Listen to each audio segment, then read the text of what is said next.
NBC Sports Exclusive is brought to you by Bud Light. The best has a taste all its own, a clean, distinctive taste you'll find in Bud Light. By Nissan, who invite you to see the new 1984 Nissan 300ZX, available starting November 14th at your Datsun dealer.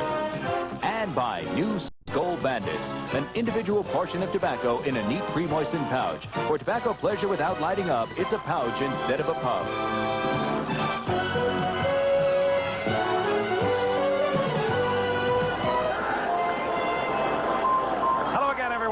Welcome to Busch Stadium in St. Louis, Missouri, where tonight we'll watch a meeting between two NFC Eastern teams, the New York Giants and the St. Louis Cardinals.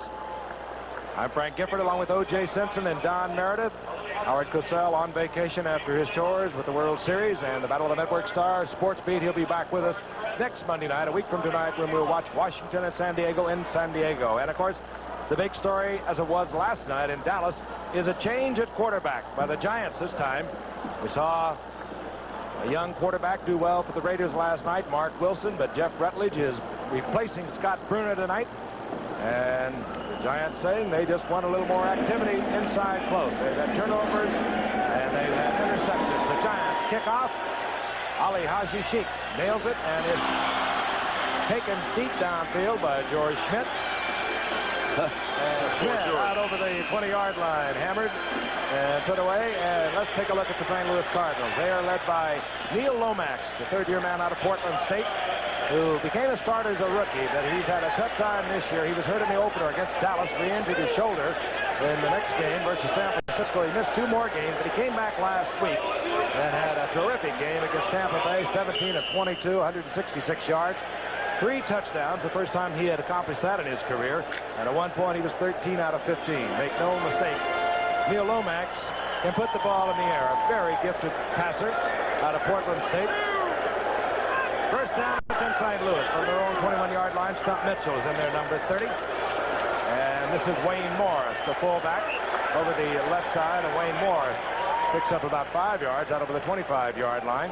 It'll be 2nd and 5 as we look at the defense for the New York Giants. It'll change considerably. Their linebacking core has been hurt with the loss of a good one, Harry Carson, at inside linebacker, and they've been forced to use their all-pro Lawrence Taylor in a position where they really don't like to, and that's inside. You had to look at the secondary. They are hurting there, too, as Terry Jackson will not start tonight. Over in the right cornerback, Mike Dennis is there. And Otis Anderson, apparently out of the game tonight for the St. Louis Cardinals. Their gifted running back. But Stump Mitchell has turned in some fine games in relief of Otis Anderson in the past. And here is Stump Mitchell right now, left side, and he's swarmed on over there by the Giants defense. Out at the line of scrimmage, and he'll lose about a yard and a half. D. Hardison rolling out from his defensive right end position. Both teams are 2-5. The Giants, after a big Monday night game, which we covered for you against Green Bay 4 weeks ago, in which they soundly crushed the Green Bay Packers, have lost 3 in a row. And they have lost it the hard way. They moved the ball rather well, but they get inside the 20-yard line, and something happens. Principally fumbles, and they've taken place mostly on the part of Scott Bruner, and they've got the interceptions. Out of the shotgun now, Neil Lomax, 3rd down and about 7. Lomax with a lot of time and a lot of room to run. He's got a wide open field. And wisely hook slides out over the 45 for a St. Louis first down up near the 48-yard line. Slid into third base and made it. You got to do that every now and then. They had it pretty well covered. Looked like Stump Mitchell might have been open down the middle. You take a look at the ISO. You'll see Lawrence Taylor is doing a little stunt inside, and he's not been able to be too flashy this year playing inside. He would prefer to be outside, trying to rush inside. He gets picked up by a couple of guys trying to catch Lomax. And you know, sometimes it's hard to throw that first pass. So you go back there, you just don't want to throw that first pass. We watched Neil run. Man, that kid's got some moves. Was the longest run of his career, however. Not a very long career either. 3 years. He is a youngster, but he is, again, has a tremendous arm. He was really hot last week against Tampa Bay. The first down is at the 48-yard line from St. Louis. Play action by Lomax. Flips back to the left. Where in the world? That was Pat Tilley, and it was Mike Dennis who was giving him about 20 yards. He thought Tilley was going to go deep. Tilley has great moves. He doesn't have the good speed. He's been the leading receiver for the Cards for the past 5 years. And that role has been replaced this year by Roy Green. And there's a Giant down, and the injured Giant on the field. I've heard of respecting speed, but that was ridiculous with Mike Dennis back out there. He cut him off. Jerome Sally, the nose tackle, is the injured Giant. They are looking at his left leg, and he was hurt last week, had to leave the game. The Giants have Jim Burt back, but they are really hurting a nose tackle with Bill Neal having gone out in the opening game of the season. We'll be right back. Here's Curtis McGriff. He was the injured Giant on that play. He has gone over to the bench, and he is in obvious pain. His spot in the lineup is taken by Leonard Marshall. Marshall, a rookie second-round draft pick out of LSU for the Giants.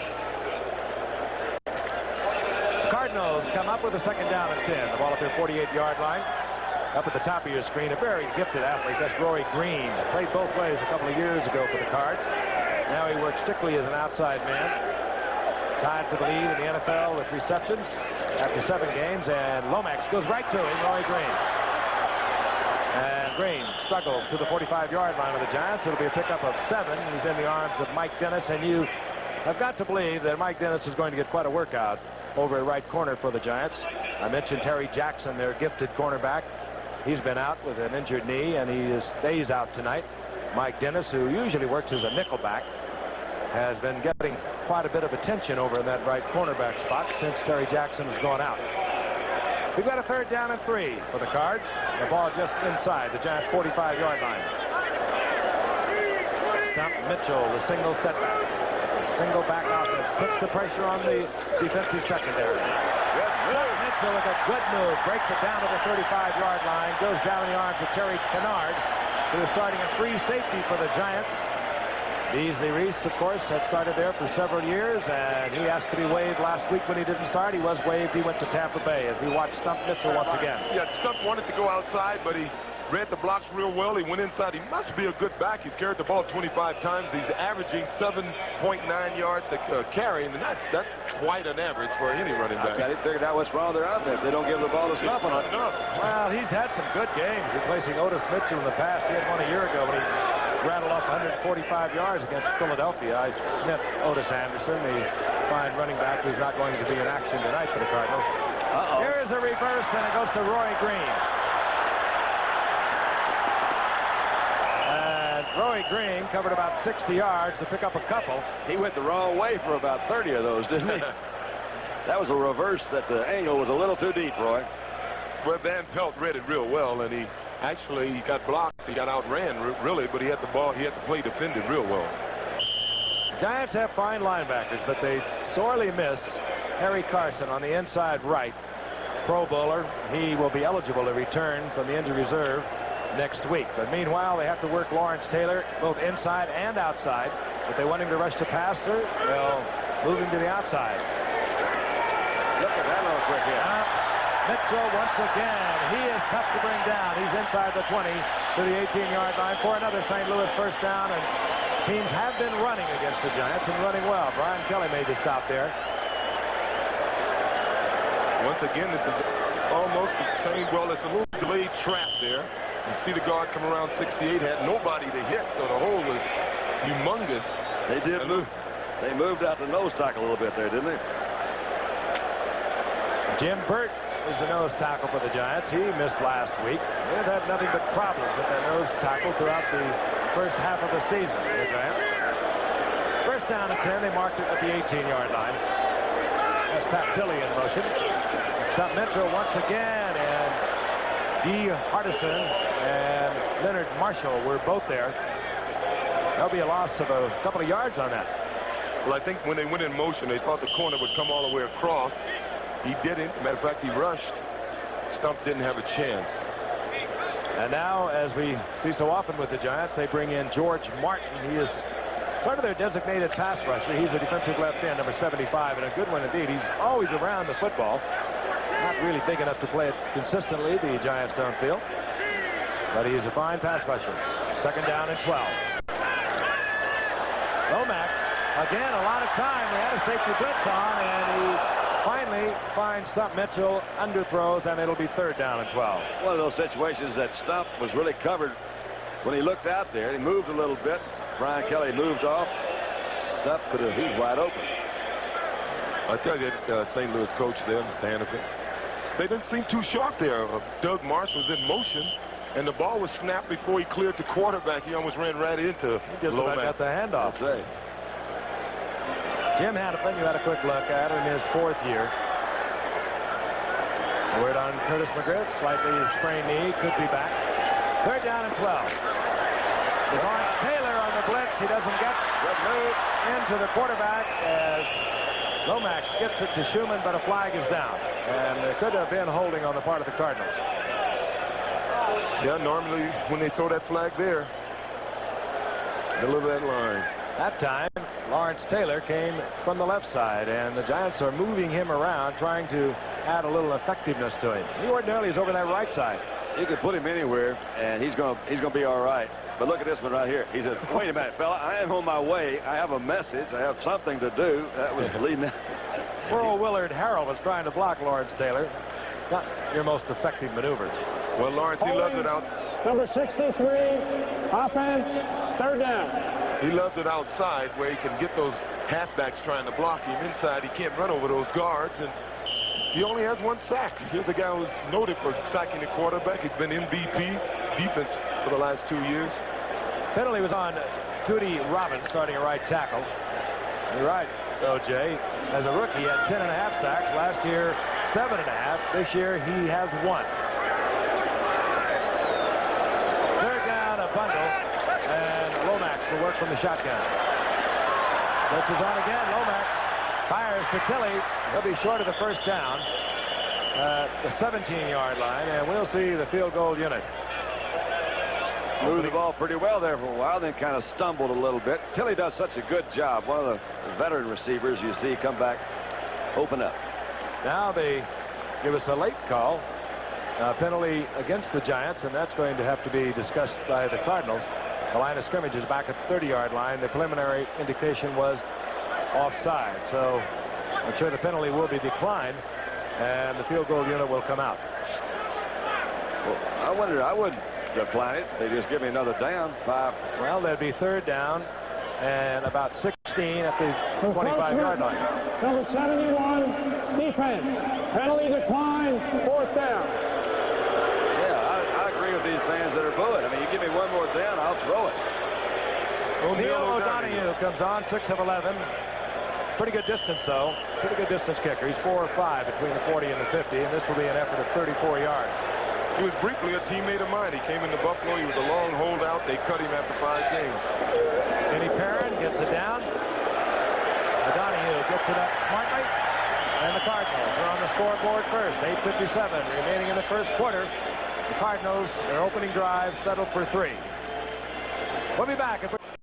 Leon Bright settles in at the goal line for the Giants, waiting to kick off the Cards.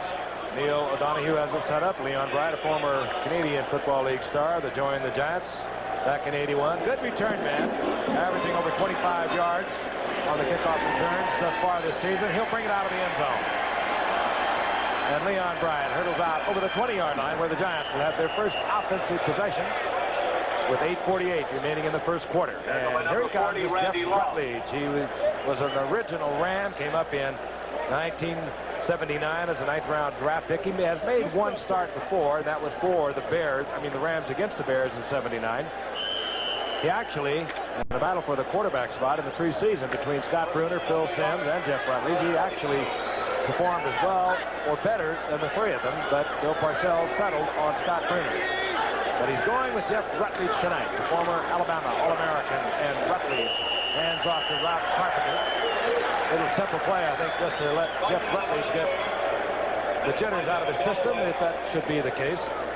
With the Rams in his career, he was 44 of 86 for a little over 51%, 4 touchdowns, 8 interceptions.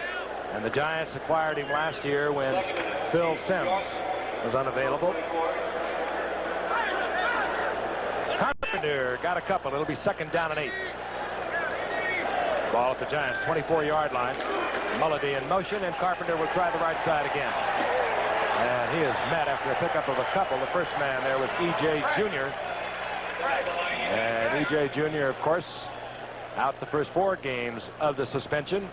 because of a suspension for drug involvement, back and playing well. A good linebacker that the Cards are trying to make a middle linebacker out of.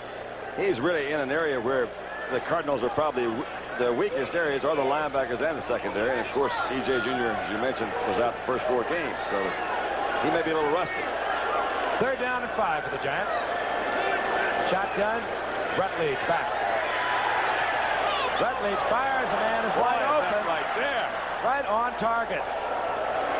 That's Floyd Eddings. Now, he was just activated today, and he represents most of the speeds that the Giants have on the field. A former California star who actually ran a 40 in about 4.3.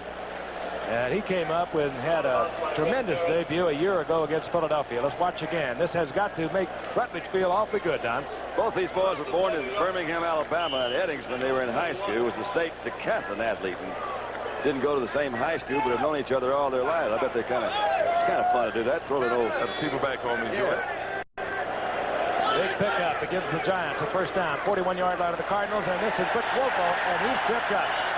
Good defensive play. Coming up quickly was Lee Nelson, the strong safety, and there will be a loss of about 3 yards.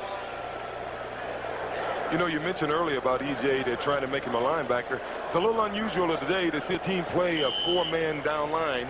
This team plays a 4-man line. They have one of the great defensive line coaches in the game in Floyd Peters. He's developed some great ones. They may be better off if they don't have those linebackers to go to a 3-4. Of course, he acquired Al Baker, the former All-Pro with the Detroit Lions, who worked for Floyd Peters. He wears number 60, top of your screen on the line. He worked for Peters at Detroit. Rutledge on the rollout, 2nd down, 13. Fires, no, taken out of bounds. But that's one of the dimensions that Rutledge will give you that they did not have with Scott Bruner. He is much more active, much more able to move around. Fine athlete who broke Joe Namath's passing touchdown record down in Alabama as an All-American down there for Bear Bryant a few years back. Yeah, you know, with all the new passing rules and all the situation defenses, everybody blitzing, I think you're going to have the type of quarterbacks they have in Canada that can throw the ball as well as run. 3rd down, 13. Rutledge from the shotgun. Missler in motion. The blitz is on. Rutledge reads it, has to get rid of it. Rutledge was really pounded. He really was. Coming in on the blitz, the 5th man, the nickelback, Cedric Mack. Cedric Mack came in. There's unattended, as they say. Jeff looking right at him. Obviously hurried that ball.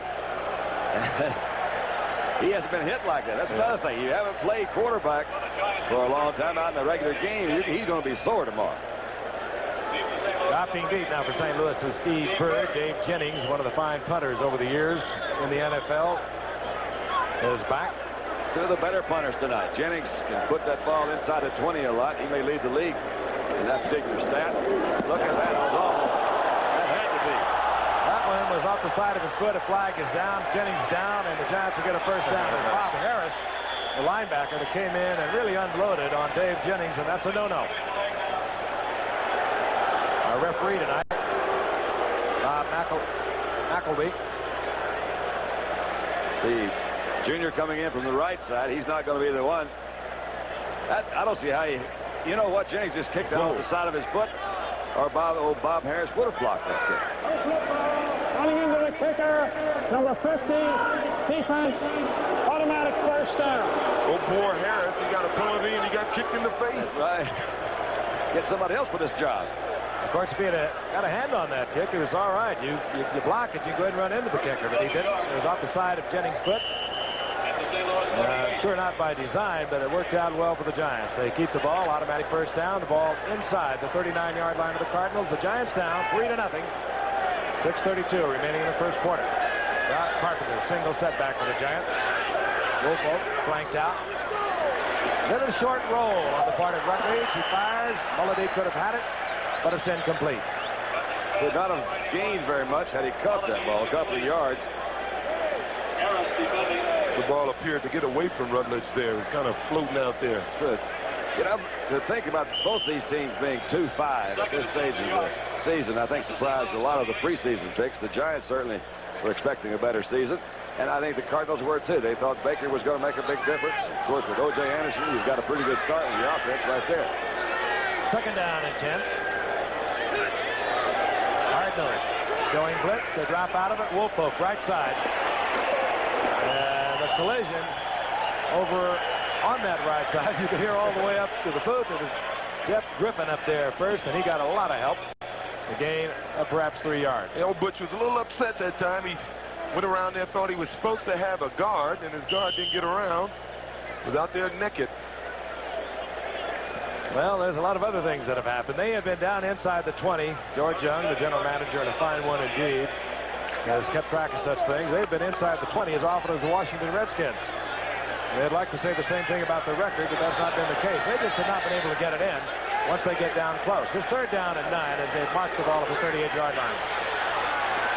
Rutledge had a man wide open coming across the middle. It was Carpenter, but it was batted away by Dave Galloway.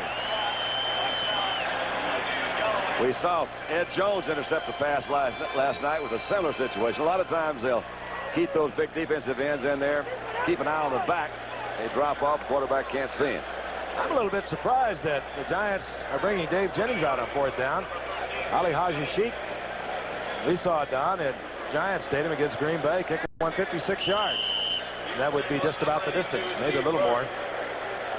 But we'll see Jennings once again on fourth down. Steve Bird has dropped for the Cardinals. Jennings, of course, will be looking for the corner. He is very good at getting it out. He's got the right spin on it. He'll have it inside the 20, but not as near the goal line as Dave Jennings would like, I'm sure. They'll mark it somewhere around the 15-yard line, and we'll be back at Busch Stadium right after this. St. Louis leads the Giants 3-0, 5:34 remaining in the first quarter. By Gifford, O.J. Simpson, Don Meredith. But this time last night in Dallas, we had 438 points at least. First down and 10, the Cardinals. They have the ball at their own 14-yard line. Roy Green in motion for the Cards. And this is Stump Mitchell. Boy, he's finding big holes on that right side. He just explodes for 9 yards out close to the 23-yard line. Taylor had to make the stop, but he had to make it in pursuit. Yes, we do. It'll be second down and 1. Stump Mitchell having that super game a year ago when Otis Anderson was out of the lineup. And again, if you just joined us, Otis Anderson hurt his shoulder against Tampa Bay a week ago. They decided after he couldn't work out yesterday that he would not go tonight. This is Wayne Morris, hard-working fullback up there trying to get the first down. He'll be very close. Again, this will be dependent upon where they mark it. Leonard Mitchell, or rather Marshall, in on the stop for the Giants. And it's close enough that we're going to get a measurement.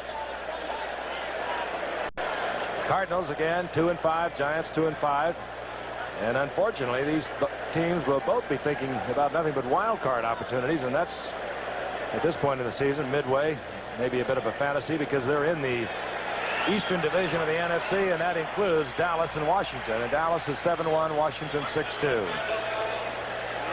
ABC Sports Beat coming your way again this Saturday. Emmy Award-winning Sports Beat. Howard, the host, going to take a look at Prairie View A&M, and they call a youngster down there White Lightning. And what's it like to be the only white basketball player in an all-black conference? Well, Howard will get into that. Bill Bradley, of course, a Rhodes Scholar, professional basketball player, United States Senator. Well, another man coming along to follow in his footsteps, Tom McMillan. Howard will have that story for you on Sports Beat Saturday. First down and 10, the ball close to the 25-yard line for the Cardinals. Picked off. Picked off and down the sideline. That's Bill Courier, and he did not step out of bounds. Bill Courier came all the way across the field that time, following Green, who was in motion. Lomax, I don't think, ever saw it. We were wondering from way back, and he stepped right in front of him. It was a nifty pickoff. He did a great job. We were wondering why they punted. Well, they are going against the 25th rated offense in the league here. They felt they can keep them down there and scored with the defense. Been seeing an awful lot of this year. A lot of defensive backs are getting in the end zone this year. Mark Haynes was the man covering, and it just turned out that Bill Courier was a free man, and I'm sure that Lomax took a look at Haynes playing way off, decided he could get it in, and Courier picks it off and goes 29 yards for the touchdown. Ali Haji Sheik for the conversion. And Bill Courier with his first NFL touchdown, and he's been around this league for a while. Started with Houston, went to New England, and now with the Giants. He's been 7 years in the league, and he gets his first touchdown tonight. The Giants take the lead. Ali Haji-Sheikh set to kick off for the Giants. Second turn of events for the Cardinals. They took their opening possession, drove down to within the 20, settled for a field goal. The Giants, Bill Courier has picked off Neil Lomax, 29-yard touchdown. Ali Haji-Sheikh puts a big foot into it. Steve Bird, a rookie from Eastern Kentucky, will bring it out. Out over the 25-yard line to the 26, where it'll be first down Cardinals. Also coming up on Saturday, college football here on ABC. Regional coverage and some good ones. Penn State going against Boston College. Penn State with that big victory over West Virginia. Joe Paterno finally turning it around. Boston College, and again, I love to watch their quarterback play, Doug Flutie. North Carolina goes against Maryland. North Carolina ranked number 3 in the nation. Washington against UCLA. Regional college football at its finest right here on ABC Saturday. 26-yard line. They marked it first down and 10 the Cardinals. Roy Green strict to the left. Stump Mitchell up the middle, and Stump Mitchell goes down in the arms of Leonard Marshall, the rookie out of LSU. First time they've been able to stop Stump tonight. Yeah. There was a time they said a guy his size, stature, couldn't make it in this league. He's only 5'9", 188 pounds. I'll tell you, he's hurt right now, and he's coming out. Yeah, that could really hurt him. That's probably why they say they couldn't make it in this league. They're going to get hurt a lot. Stump Mitchell is out. Otis Anderson unavailable tonight, although he might be available if they get down to where they have to use him. I know they don't want to. Otis Anderson with a very sore shoulder. That's just one shoulder. They can just run him the opposite way. Mitchell got a couple. It'll be second down and 8. Draw play. Wayne Morris. And Wayne Morris, he's right at the line of scrimmage. It's going to be third down and long for Neil Lomax. It was Leonard Marshall again defensively for the Giants.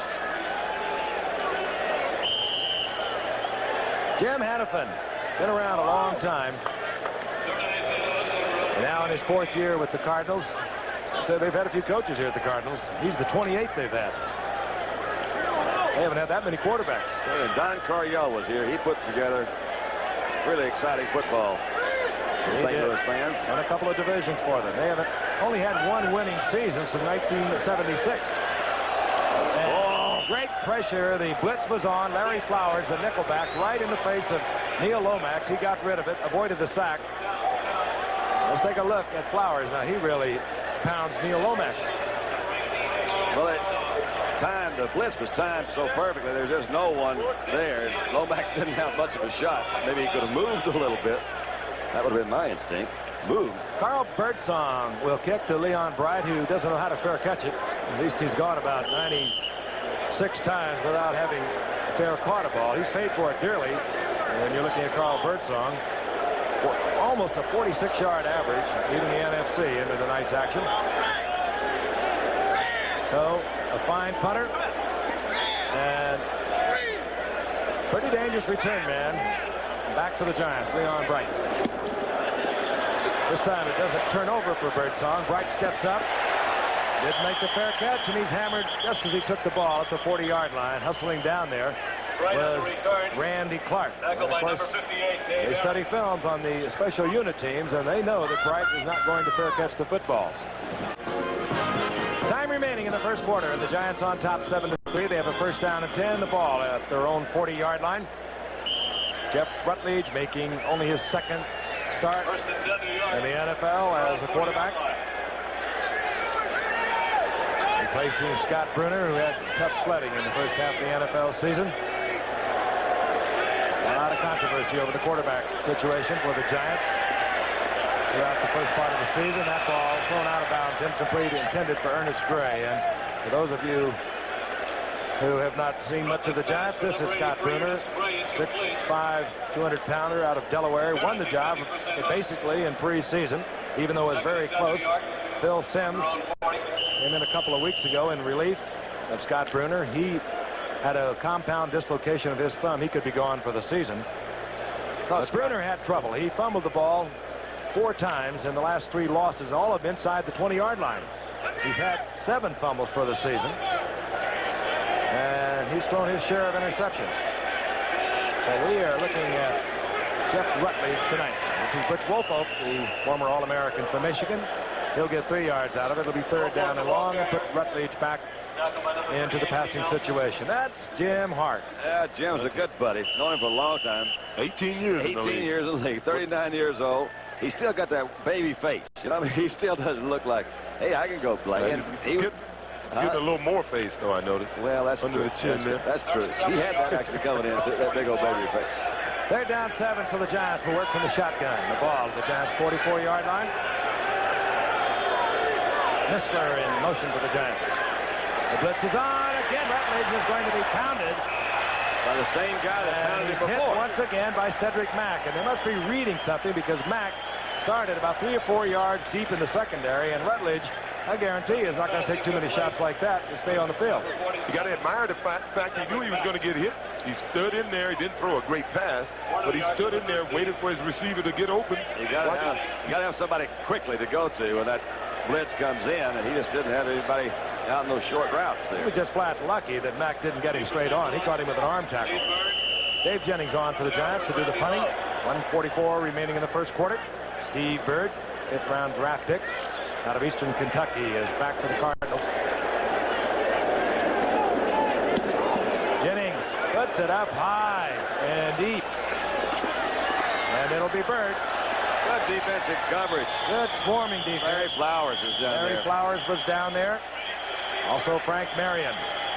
And the Cardinals will start in the hole. 44-yard punt. Little news release tonight by UPI. For those of you who might be interested, and there's a lot of people interested, I know. The Dolphins coach Don Shula said tonight, according to UPI, he is no longer interested in a $1 million a year offer from the New Jersey Generals of the fledgling United States Football League. Don Shula says, everyone's bugging me. The first question I had after a winning game against Baltimore was, what are you going to do about the offer from Donald Trump of the USFL's Generals? He said he is no longer interested. Don, I think we left the game a little too soon. Coaches turning down $1 million. Rumored that Mark Wilson turned down $850,000. Where are we? I think we got there just Illegal right. block above the waist. Number 48, going a run back. First down. Illegal block by Lionel Washington, so the Cardinals will start even deeper in their own territory, inside the 6-yard line. I'm happy to see Shula make that decision. I don't know whether he'll stay in Miami or whatever he'll do, but I think, you know, $1 million or whatever it is, Shula's done such a terrific job coaching in the NFL with a great record. I'm happy to see him hang around. He's got some money. He's making good money. Stump Mitchell back in the lineup for the Cardinals, number 30. Apparently he's all right. And this is Stump. Whoops. Whoa. Stump tried to put the brakes on, and the feet came out from under him. Down he goes, and I understand why, because he was looking right in the face of Lawrence Taylor. You can see him still limping there a little bit. And while we're watching him limp, I want to tell you this. This telecast is presented by the authority of the National Football League. It's intended for the private use of our audience. Any rebroadcast or other use of this telecast without the express written consent of the National Football League is prohibited. Does that mean you bench me? No, it means that you just can't do that. You have to check with a lot of people if you want to see this again. There's a loss of a couple of yards, so it'll be 2nd down and 12 as we're in the final minute of the first quarter with the Giants on top, 7-3. Single setback is Stump Mitchell. 4 wide receivers are in. And Lomax finds Stump Mitchell out in the flat. Mitchell trying to stay in bounds, working for the first down, and he steps out short of the first down. And it'll be 3rd and short for the Cardinals. He did a good job moving with that sore ankle that time. I tell you, old Stump is built low to the ground. He's got the quick feet. Keeps grabbing his left thigh like he may have suffered a bruise at the thigh, but he stays in the lineup.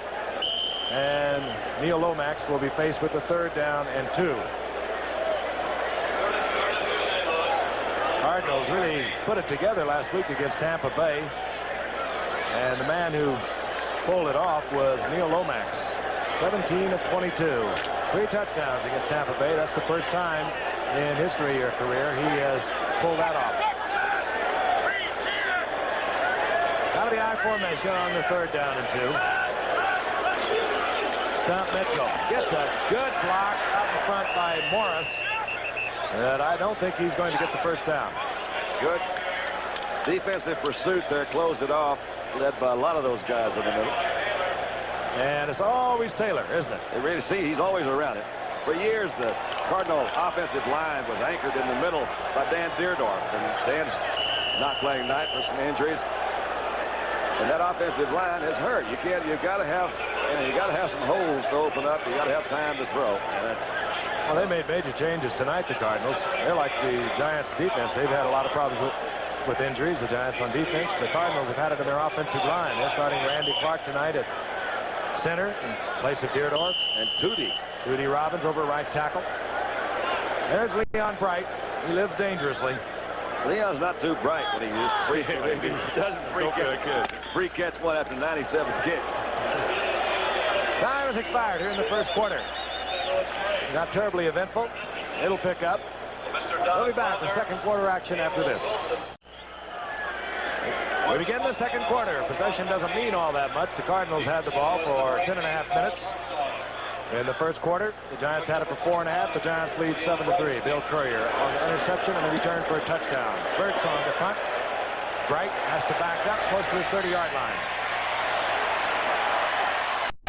Leon Bright, again, no fair catch, and he gets 5 yards on it. A 55-yard effort by Carl Birdsong, the leading punter in the NFC. We'll take a look at the numbers for the first quarter. Mostly the Cardinals. Total yards, 84. They just exactly doubled the Giants' output. Yeah, for the fans who didn't like our last 2 games, it's their kind of football. Bringing them back to reality. First down and 10. The Giants. The ball at the 36-yard line. And there's another Giant being helped off the field. Mike Whittington. Rob Carpenter now single setback for the Giants. Butch Wolfolk flanked out to the right. Mulledy in motion, and here comes Rob Carpenter. Got some good blocks. Tries to cut back against the grain. He gets about 6 yards out close to the 42-yard line. It'll be second down and 4. Rob's been slowed a little bit by injuries this year, too. He got off to such a good stop. That's Whittington on the sideline. Boy, when he starts fooling around with those knees, tough, scary. I think Rob Carpenter is one of the more underrated backs in football. It's amazing how much he looks like a former Cardinal, Jim Otis. Hadn't thought of that. There is a resemblance, isn't there? Second down, 4. The blitz is on. Wolfolk.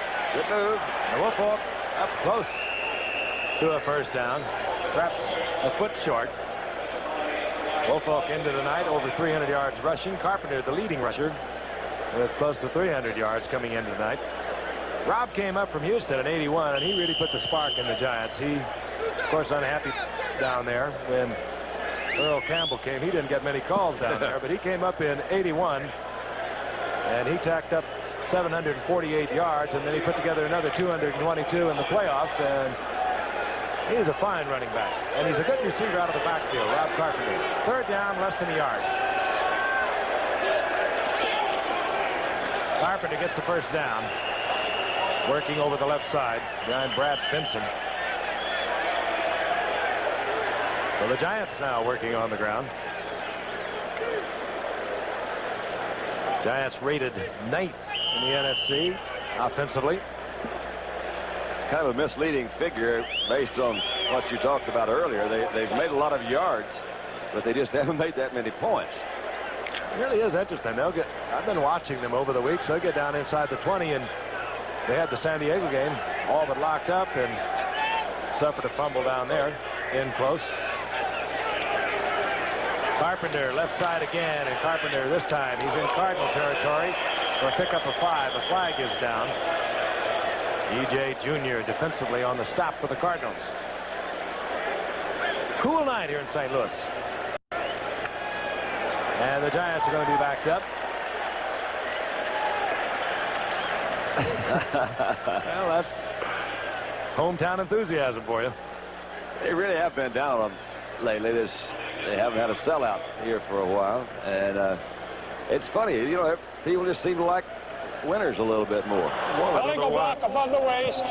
Number 25, offense, first down. That's Butch Wolfolk. And the Giants are backed up to their 37-yard line. It'll be first down and 20. Well, they haven't taken out the brown paper bags yet. Not yet. Yeah, they got in the playoffs last year with a 5-4 record. I mentioned earlier that's their first winning season since 1976, and they had not been in the playoffs since 1975. First down 20. Mowat, the tight end, in motion. A slow developing draw to Woolfolk, and he just does this all on his own. He was actually nailed behind the line of scrimmage, and somehow he spun loose, got to the 40-yard line for a gain of about 2 yards. Just got word that Mike Whittington, the Giant linebacker that we saw a moment ago, they were tending to his knee. It is a twisted knee and probably will not be back tonight. Boy, they have been hurt at linebackers. They've now lost Whittington. I mentioned Harry Carson out.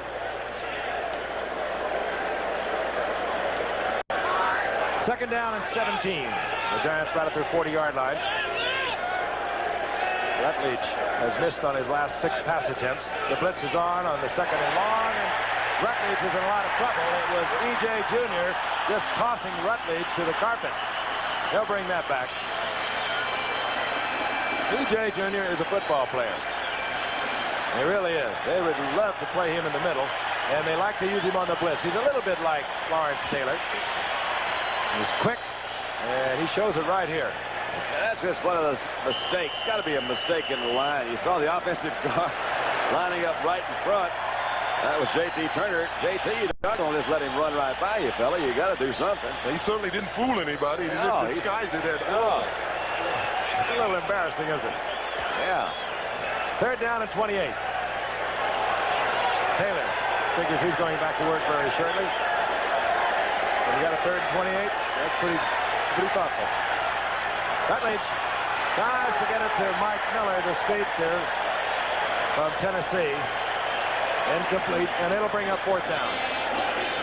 Jeff Griffin was one of the defending Cardinal backs back there. He ran into one of his own men and took a pretty good lick. He jumped up and run off. It's running off there. Run off there. Dave Jennings again. Steve Bird. There's Steve Bird. Ordinarily, we would see Stump Mitchell back there, but since he's playing for Otis Anderson tonight, we are watching the rookie out of Eastern Kentucky. Sliding catch by Bird, gets to his feet.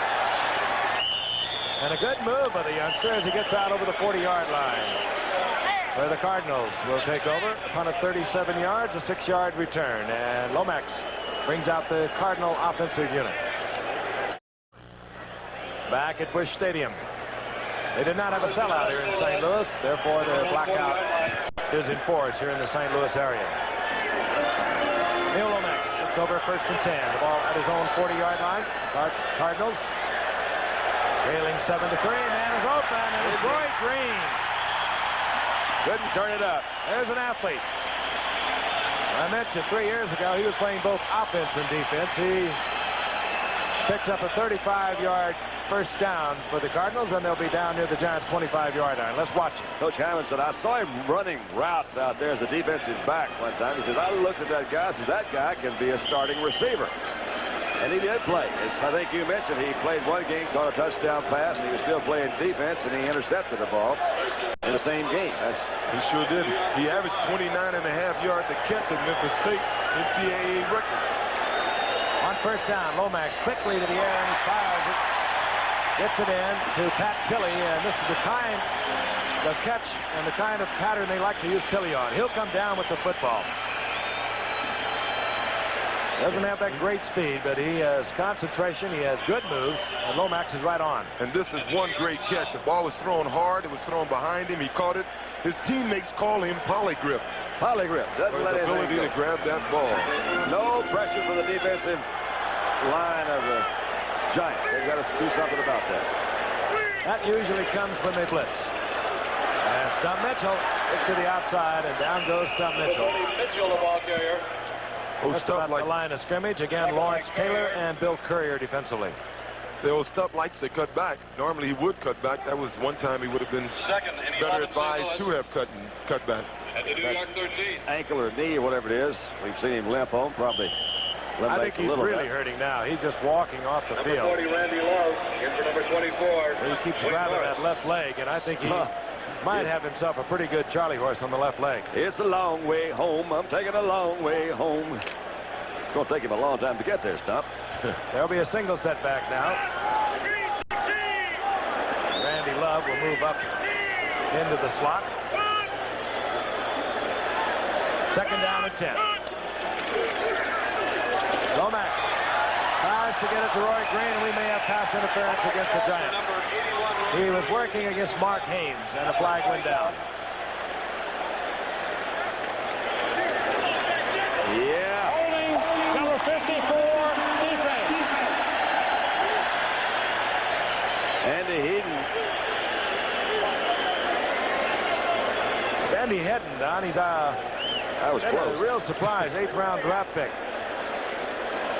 Holding number 54, defense. Automatic first down. That wasn't the kind of surprise they wanted out of him, but he has performed awfully well. He came up, did all kinds of things athletically down at Clemson, and they put him in against the Jets in preseason, and he came up with 3 sacks in that game, and he is a fine prospect out there. He gets caught for holding, and the Cardinals will have a first down goal to go, the ball near the 7-yard line. Stump Mitchell, he's going to try it again. He's back in there.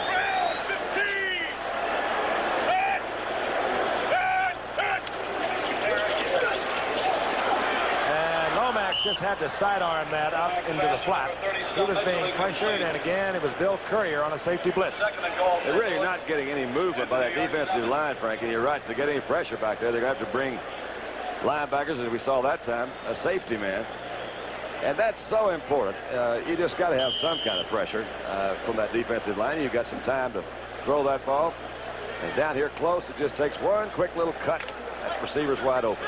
But they went a great deal to Doug Marsh, their tight end, when they got in close against Tampa Bay. As a matter of fact, he had 2 touchdowns down in close. So we might be advised to keep an eye on number 80. Second down, goal to go. Stump Mitchell, left side. Gets to the outside, and Stump Mitchell carries it into the end zone. That was a good move, Stump. The little man is tough. He really is. Really good, hard running. That was just to the outside. He knew which way to go. That's north-south, running north-south. Got a good tackle on the left side.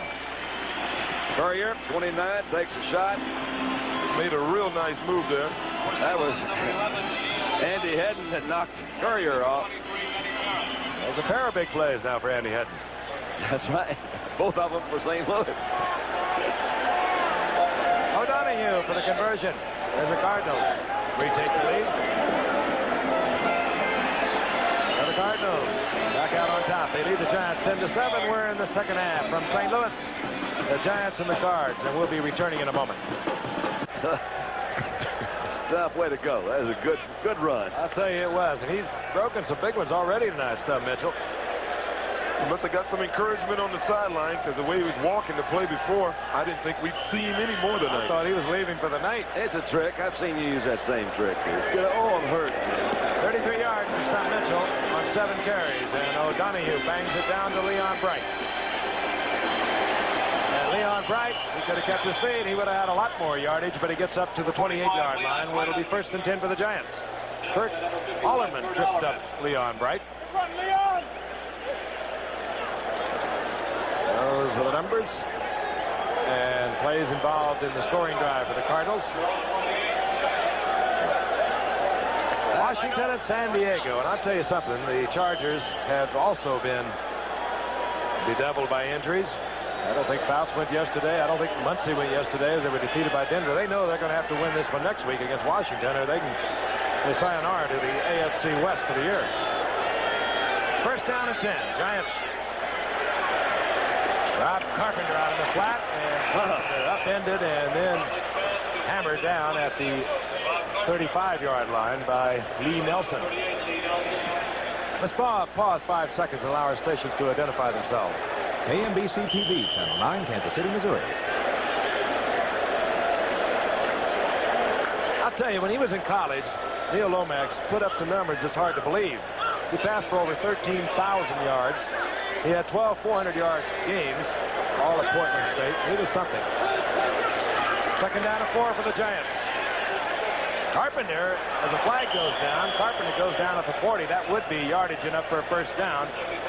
We'll see who's going to get the call, and the Giants collect another hold. And I was just about to say they've got their offense figured out. You throw on first down to Carpenter, then give it to him on second down and let him run. The coach must say, what is going on out here? Bill Parcells. 2 and 5. Boy, what you had in mind was it, Bill, at halfway point. Holding, number 60, offense, second down. Brad Benson over the left side. And to Bill Parcells' credit, he had really nothing to do with the injuries that beset his team defensively. Now, wait a minute. It really is the truth. Lawrence Taylor, they lose him on the outside. They have really lost a weapon. It was the weapon that gave them one of the finest defenses in the league. Well, why don't they put him back outside and just leave him there? Well, because they have nobody put inside. Well, put him in the middle. Put him where he plays best, I guess. Second down and 14. The rollout by Rutledge. Another flag is down. And that ball intercepted out of bounds, intended for Mulledy, but there is a flag down. Benny Perrin was the number 23, the guy that intercepted the ball for the Cardinals, but it was out of bounds. Again, a referee tonight, Bob McElwee, getting things sorted out.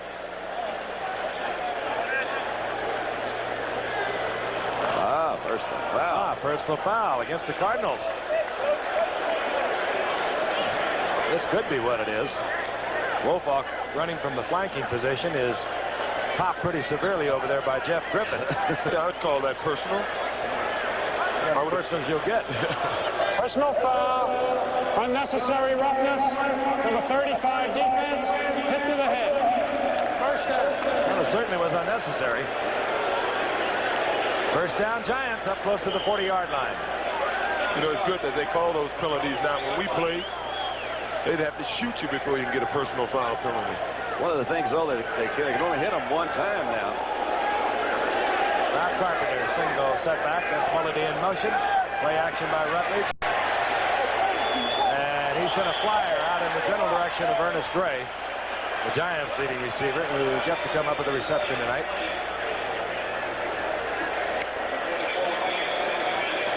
There's an old quarterback.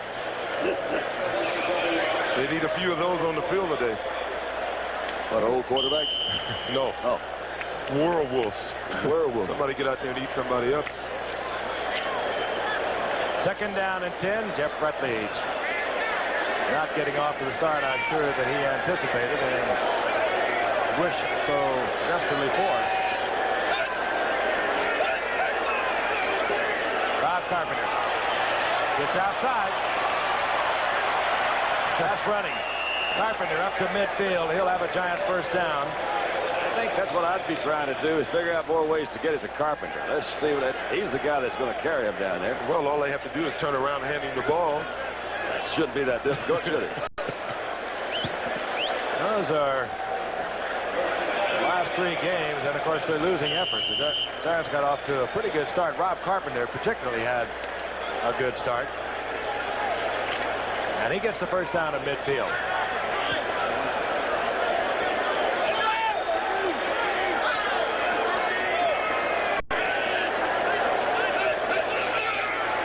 Carpenter once again, right side, and it works well again. And Carpenter inside the 45-yard line of the Cardinals, a gain of 6. Just turn around. Or he's upended by Junior. Just turn around and hand it to him. That's it.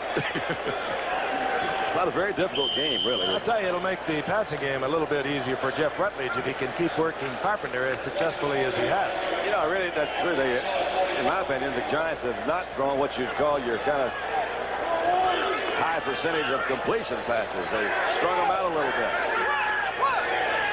Second down and 4.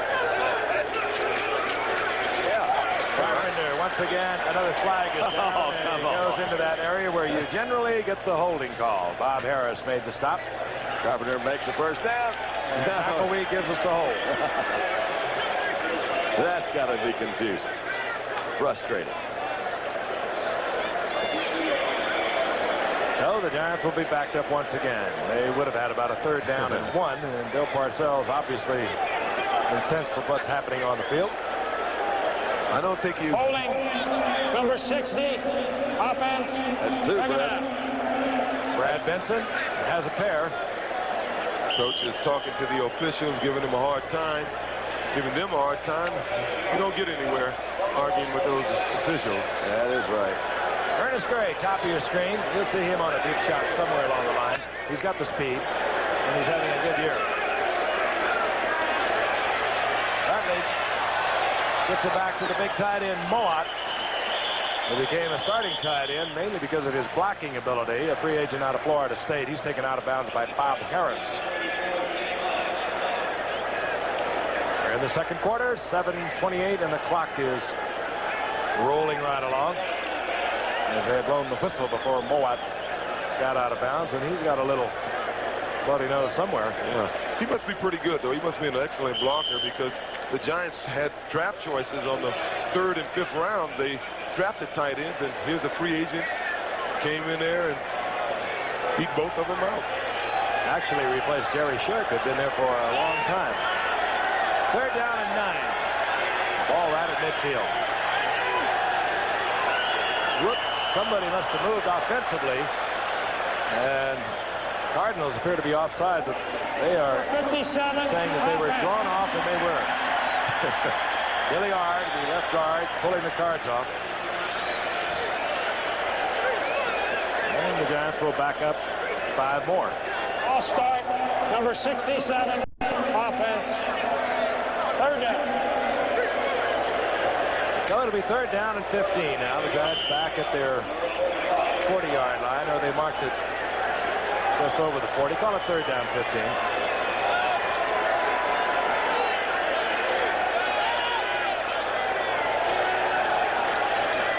Cardinals play that 4-man down, but they play a man over the center with it. Al Baker pressuring on Jeff Rutledge. He had to unload it. This is what Al Baker did so well for Detroit over the years. As a rookie, Al Baker, number 60, you'll see him again, had 23 sacks for the Detroit Lions. And he was playing under Floyd Peters, who's now the defensive coordinator for the Cardinals. And boy, I'll tell you, he unloaded on Rutledge. Jordan Keene was blocking and trying to push him out away from Jeff. Didn't quite get him out far enough. Jeff didn't step up. Baker, a very quick man at 6'6" and 260 pounds. There's Steve Bird. And here's Dave Jennings. Jennings puts it up. Hangs there for a while. And here comes Bird. And Bird almost popped to daylight. And he'll have a Cardinal first down out at the 29-yard line.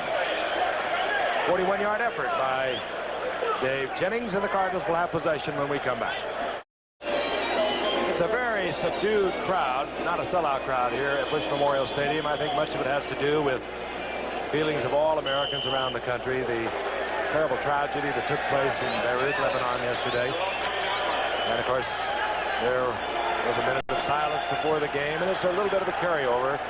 They, of course, had the same moments of silence throughout the NFL yesterday. On 1st down and 10. Wayne Morris, right side. He'll get a couple of yards. Up there quickly was Terry Kennard from safety. He was in there along with Brad Van Pelt. Brad Van Pelt's been a great athlete for the Giants over the years. They got him as a 2nd-round draft pick when he was one of the great All-Americans ever to play at Michigan State, because everyone thought he was going to go into baseball. The Giants brought him in. They put him at safety. That didn't work out. They tried him at tight end. They finally got him on the outside. 5 times he's been at the Pro Bowl. 6'5" and 235. One of the finest linebackers I've ever played against. And he still plays the run excellently. 2nd down and 8. Blitz is on, and Lomax will go down. They're going to have to do that. Lawrence Taylor. He gets his 2nd sack of this season. I would say that, he's really the best athlete, I would say. He may be Van Pelt, but turn them loose. Those are the guys, you got to let them go and play a lot of different positions, and that's what they've been doing this last few series of downs. Yeah, he's unbelievably quick for somewhere around 235, 240 pounds. He plays every play like it's going to be the last one.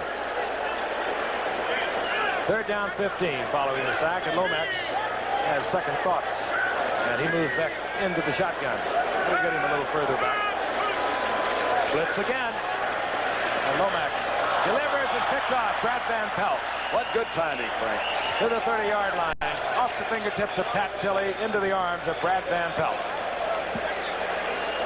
Ball appeared to be maybe thrown a little bit behind him. Couldn't see for sure, but anyway, it did kind of bounce up and out. Where's the pressure come from? The other side. Lawrence That's Taylor. Lawrence Taylor again. When they know he's in the area, the ball was a little bit behind Tilley. Tip. Of course, Van Pelt is in position. That really is defensive teamwork, though. That won't ever show up in the statistics. You got Taylor in there forcing Lomax, who's a good passer, to deliver it behind Tilley, who can handle.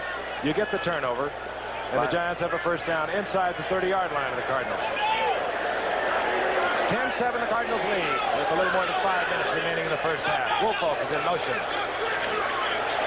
Rutledge underneath the Woolfolk. He can get 6 easy. I think he is. Well, not too easy, but he gets it. No, they take mark it inside the 1-yard line.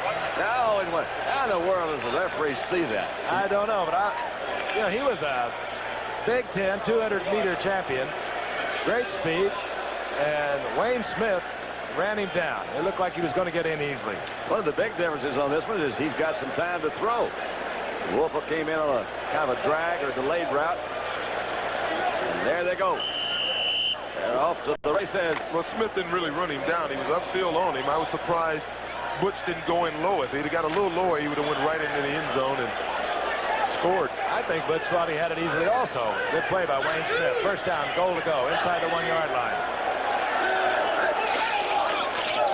And Rutledge tries to move behind J.C. Turner on the right side. Oh, no. Cardinals are saying no way. They might have pulled the ball out of his arms. Look who comes pulling. Giants maintain possession. They do not get into the end zone. You saw the official indicating that they had retained possession. Yeah, that would have really been a downer for young Jeff Rutledge to get down there on the half-yard line trying to get this offense going. And then, well, that's what they've been doing all year long. They get down close and they've been turning it over. What about, let's give it to Carpenter. I think you might see that right here. Let's give it all to Carpenter.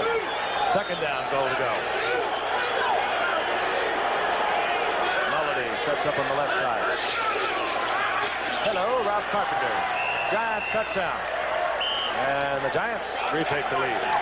Well, Danny, we figured it out a lot earlier. Yeah, but you throw the Carpenter on first down. Let him pick up about 7 or 8 yards. Then let him walk slowly back to the huddle and then give it to him on a second down. He picks up a first down. Cardinals. Well, they're here. That's what counts. That's the good news and the bad news story right there. Ali Haji comes out for the Giants. And he has been a great find for the Giants. 9th round draft pick out of Michigan. He drills it through the uprights. 4:33 remaining in the first half. Ralph Carpenter puts the Giants ahead once again. The turnover provided by Brad Van Pelt. The Giants take it in. Big pickup by Butch Woolfolk. Carpenter takes it in from inside the 1-yard line. Ali Haji set to kick off. Steve Bird is deep for the Cardinals once again. And this will be Bird from the 1-yard line. And Bird out to the 20 before Frank Marion is there for the Giants. So the Cardinals offense again comes back out. Cardinals 2-5, Giants 2-5. Cards lost 3 in a row because most people feel they had lost their quarterback Neil Lomax with his shoulder. They lost to New Orleans, they lost to Dallas and San Francisco, then they beat Philadelphia, they lost to Kansas City and Washington, and last week little Neil Lomax came back, was healthy once again. They put on quite a show and they beat Tampa Bay. 20-yard line for the Cards, 1st and 10. Stuff Mitchell. He gets outside. you know, I think the Cardinals have also figured out they're going to let Stump run with it. I would. As I said, he came into the game averaging 7.9 yards a carry. He's got to be over 5 yards tonight. Made a good adjustment, got outside right away. Good runner. Byron Hunt kind of got hooked in there a little bit. He is really quick. He is not really flat out speed, but he is a quick one. I like that. Reference, of course, to owner Bill Bidwell. The Cardinals have had their down years. Last year, however, they did get into the playoffs. They were wiped out by Green Bay in the first round of the Super Bowl tournament as we watched Tom Mitchell over the right side. Yardage for the first down out close to the 33-yard line. Stubb came up in '81 as a 9th round draft pick. And he's been doing good things for the Cardinals ever since. Good return man, but he's not seeing that duty tonight with Otis Anderson on the bench. I'll tell you, the Giants have really been bedeviled with the injuries. There goes Curtis McGriff. He's number 76, and going off the field with him is Mike Whittington. We'll try and get a report. We're going into the training quarters at the moment. First down and 10. Ball near the 33-yard line of the Cardinals. Mitchell slips, but he saw Bill Courier coming in on the blitz. Tried to turn it inside. He goes down. He'll lose 4 yards.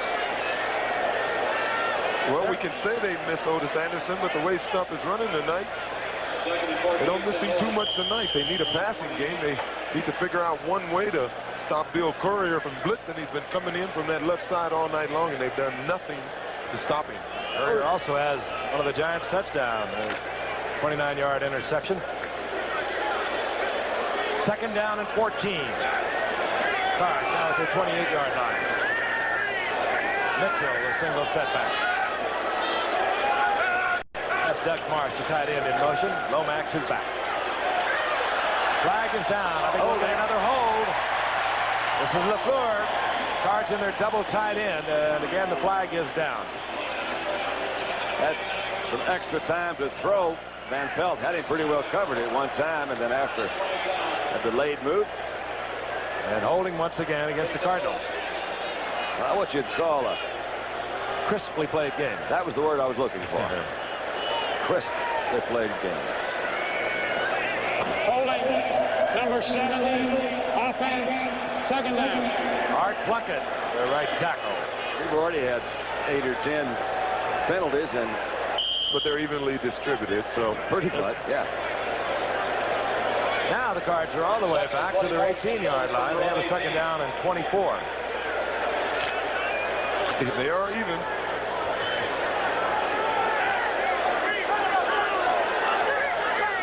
They might be looking at another Giants blitz. Yeah, here comes Hunt. Trying to get a screen up. Another holding. Get the flag again as Greg LaFleur was all by his lonesome in what should have been a screen, but nobody got out in front of it. Lomax just threw his hands up in the air and said, oh, no. Another holding. Another holding against the Cardinals. A lot of times a player will take that extra chance at holding after team has been called, just figuring that they're going to intimidate the officials and they can get away with it. If they won't call consecutive holding penalties, there's a little fallacy in that right here.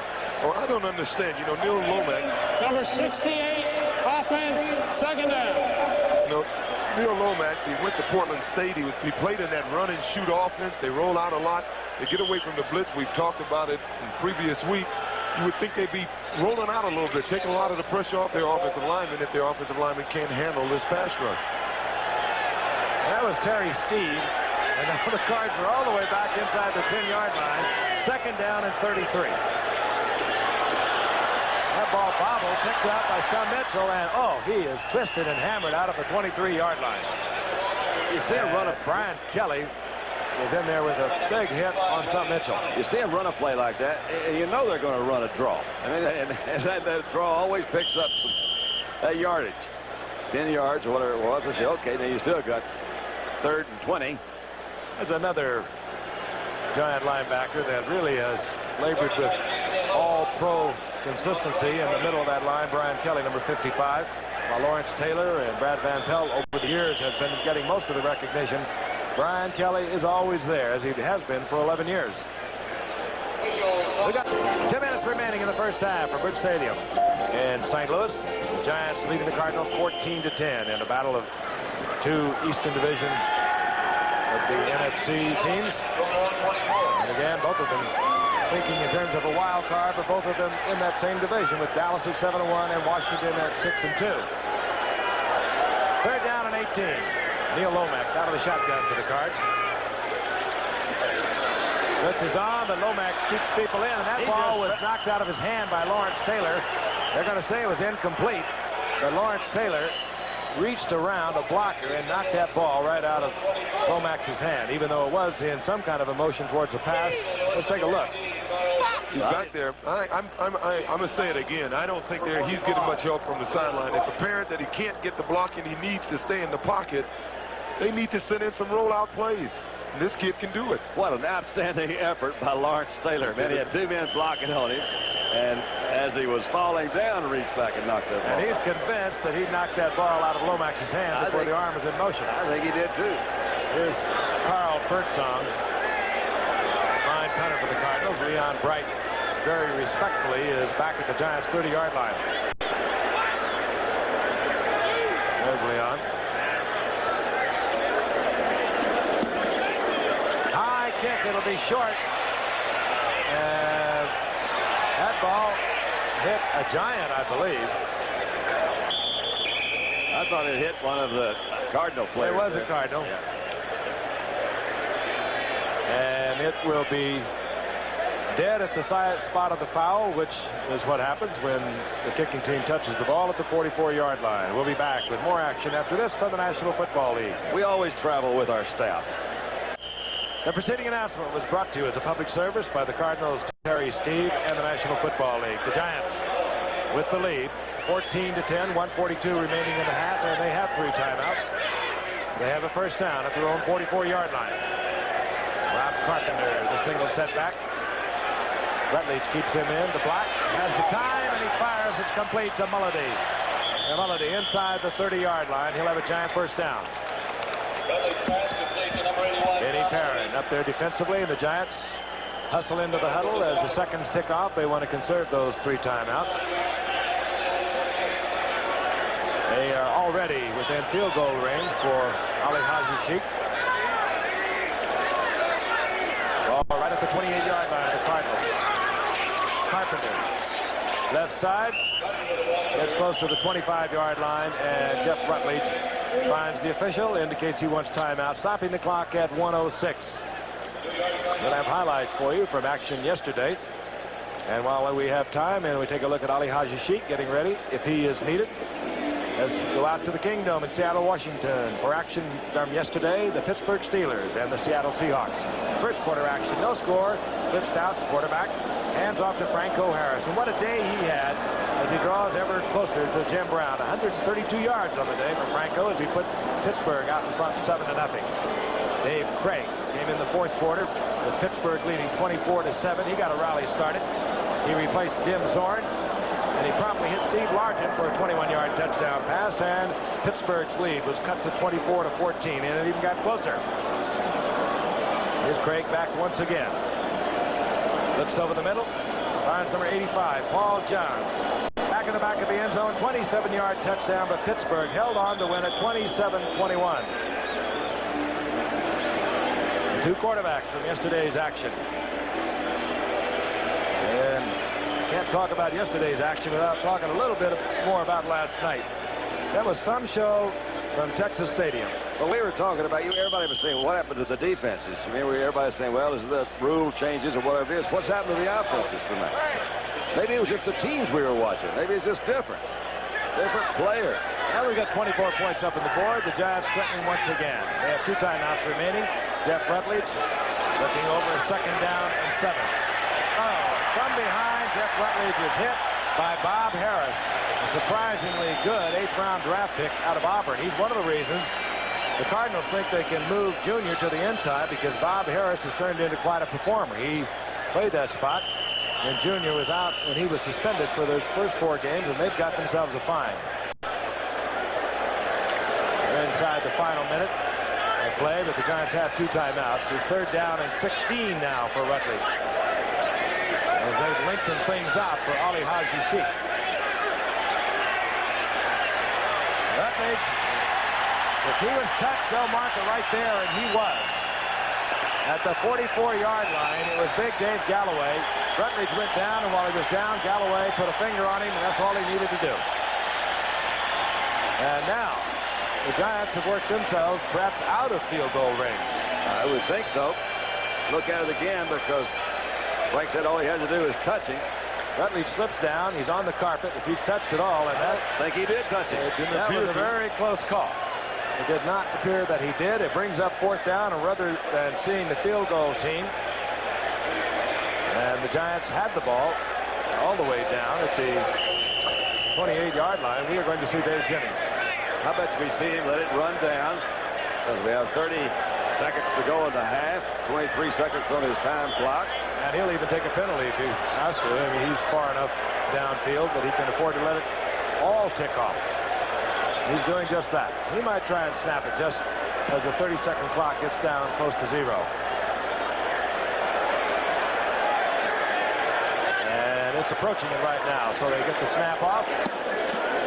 They did not want the Cardinals to have any more time than they could avoid. And Jennings prevents the run back.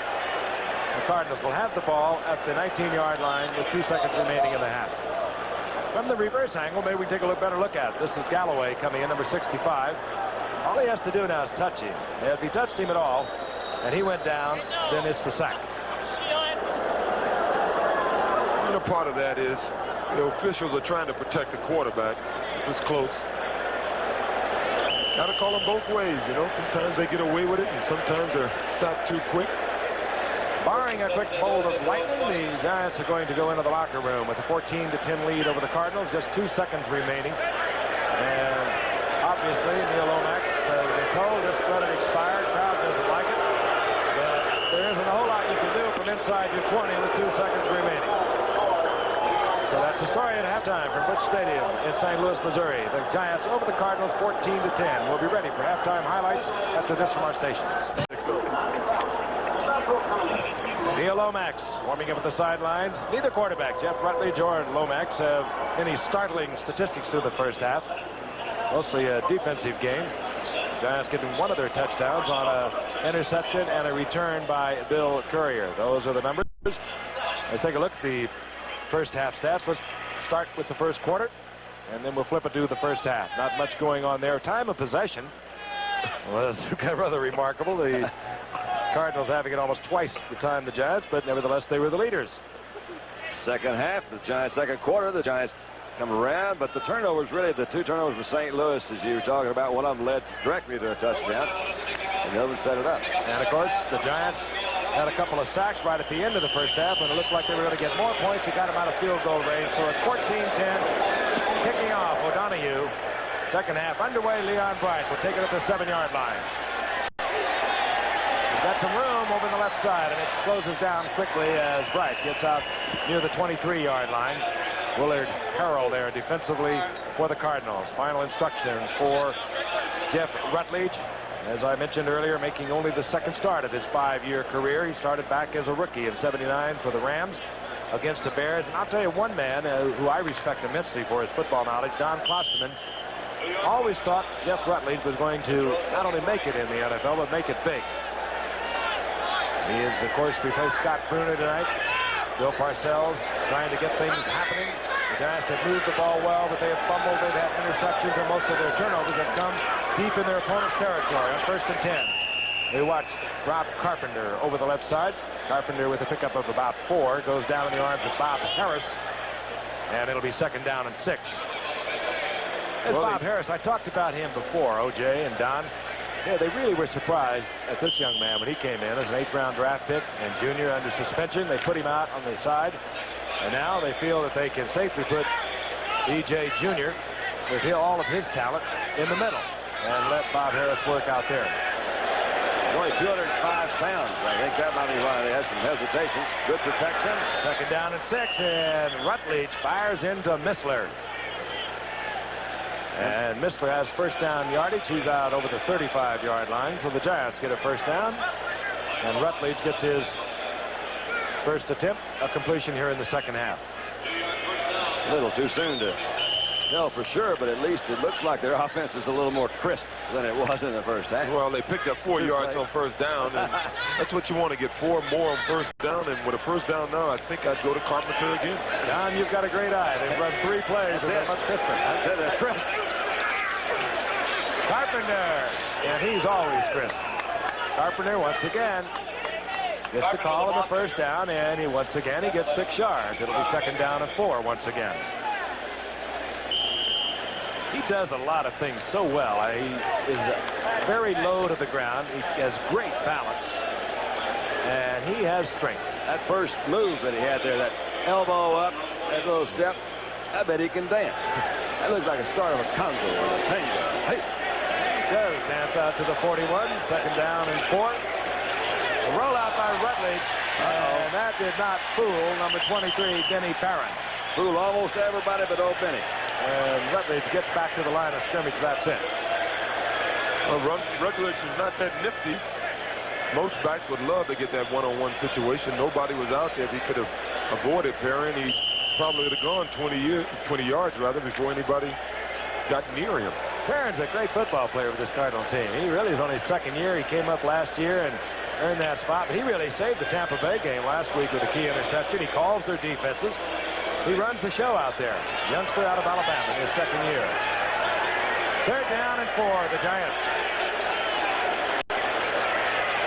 Rutledge has a man underneath is Ernest Gray, and Ernest Gray will have what appears to be a first down out over the 46-yard line. Ernest Gray is well known here in St. Louis. He came in, and in his second year, in the opening game of the season, he caught 4 touchdown passes against the Cards, setting a Giant record.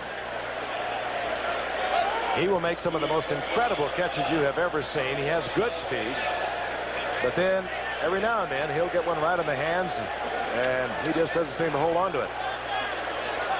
It adds to the suspense, though, in watching him. You have a point. First down and 10. Carpenter. And just a little like Franco Harris, he slows it up, he looks, he pecks along until he finds a little gap, and then he just fires through it, and Carpenter has 6 more yards. Bob Harris again defensively for the Cards. Seems like to me, O.J., that a guy like just then, Carpenter, he ran with the ball, picked up 5 yards. They knew he was going to go. These other guys come in and keep hitting him.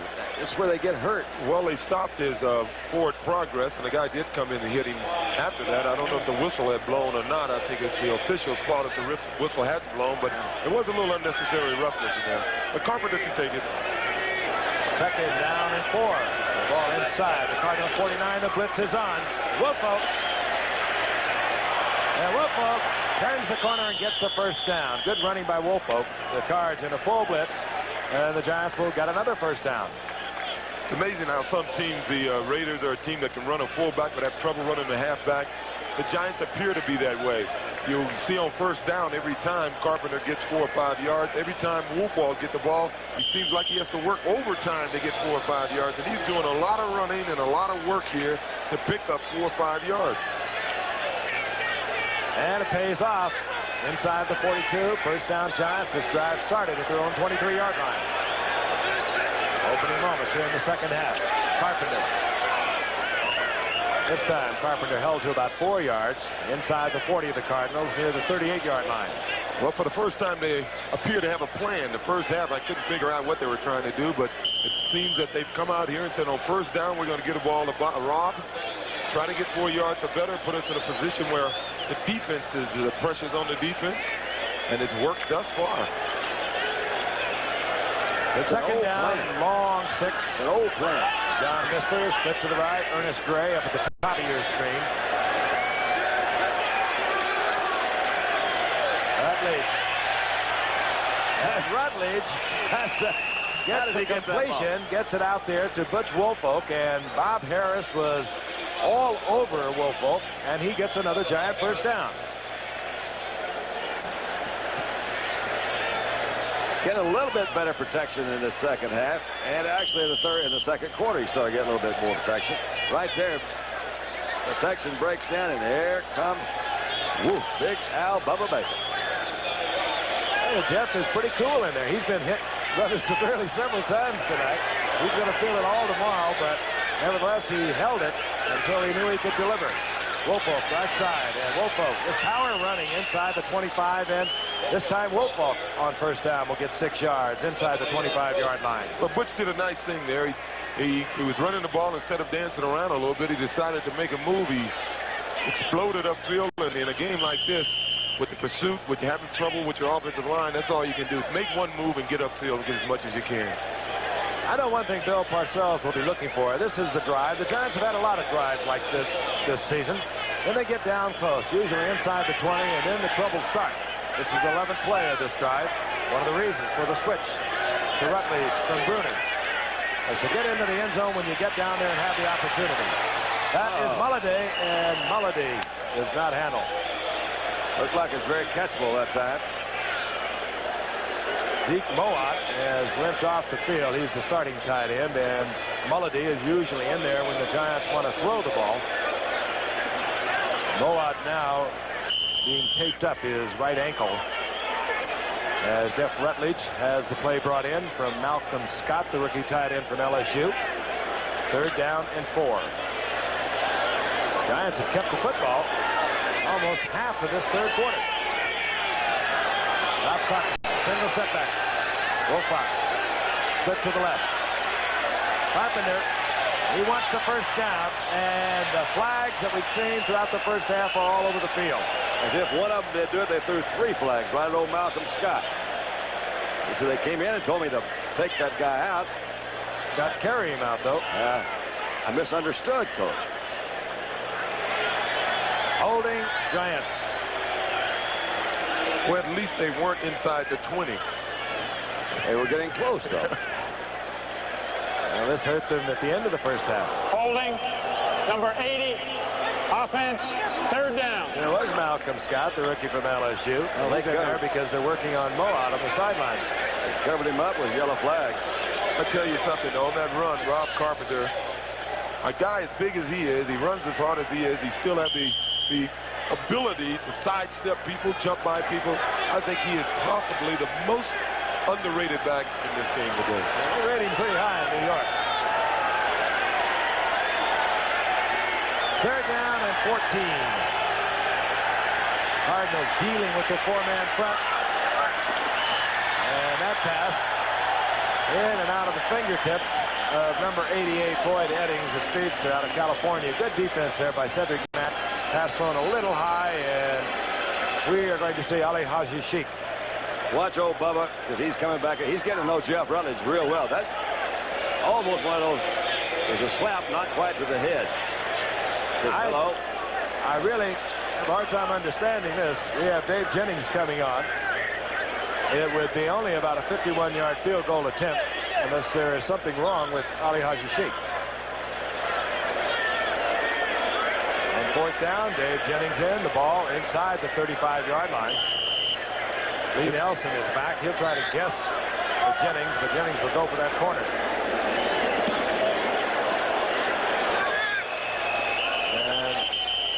And it will be close, and Dave Jennings has caught it right at the 5-yard line. So perhaps a strategy, I don't know.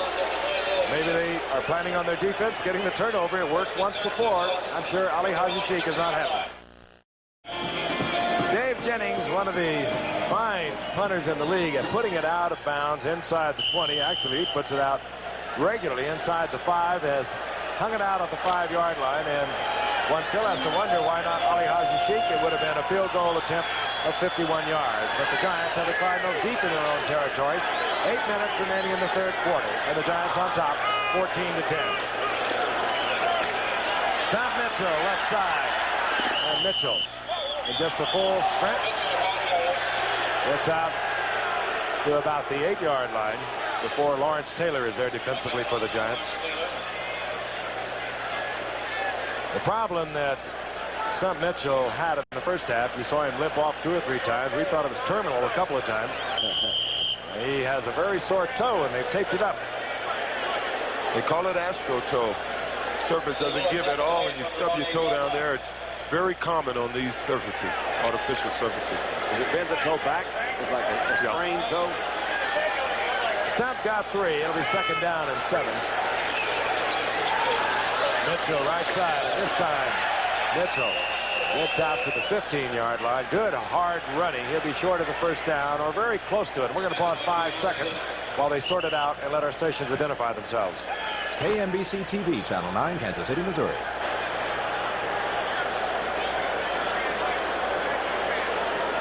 Crowd of maybe 44, 45,000 tonight. Not a sellout. The game blacked out here in St. Louis.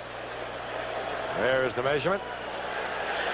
And Stump is that much short. Had Stump not stumped his toe, he could have possibly picked that one. Well, Stump came into the game. He had carried the ball only 25 times. I think he'll match that easily tonight. That's emergency number 911. Tell you, they're a little brutal out here on their team and their coaches, aren't they? They got in the playoffs last year. Our alma mater, they're going to get brutal out there real soon. You're not all happy the way SC is going, are you? 3rd inches, and that, I think, is going to be short. Wayne Morris was the ball carrier. A whole bunch of Giants, including Brian Kelly and Lawrence Taylor, closed down on Morris. 4th down. And it will be 4th down. It's not even close enough to measure. Let's take a look at it from behind. There's 56 and 55, and of course the big surge in the middle of the nose tackle, Jim Burt. But Lawrence Taylor, he'll do a number on it.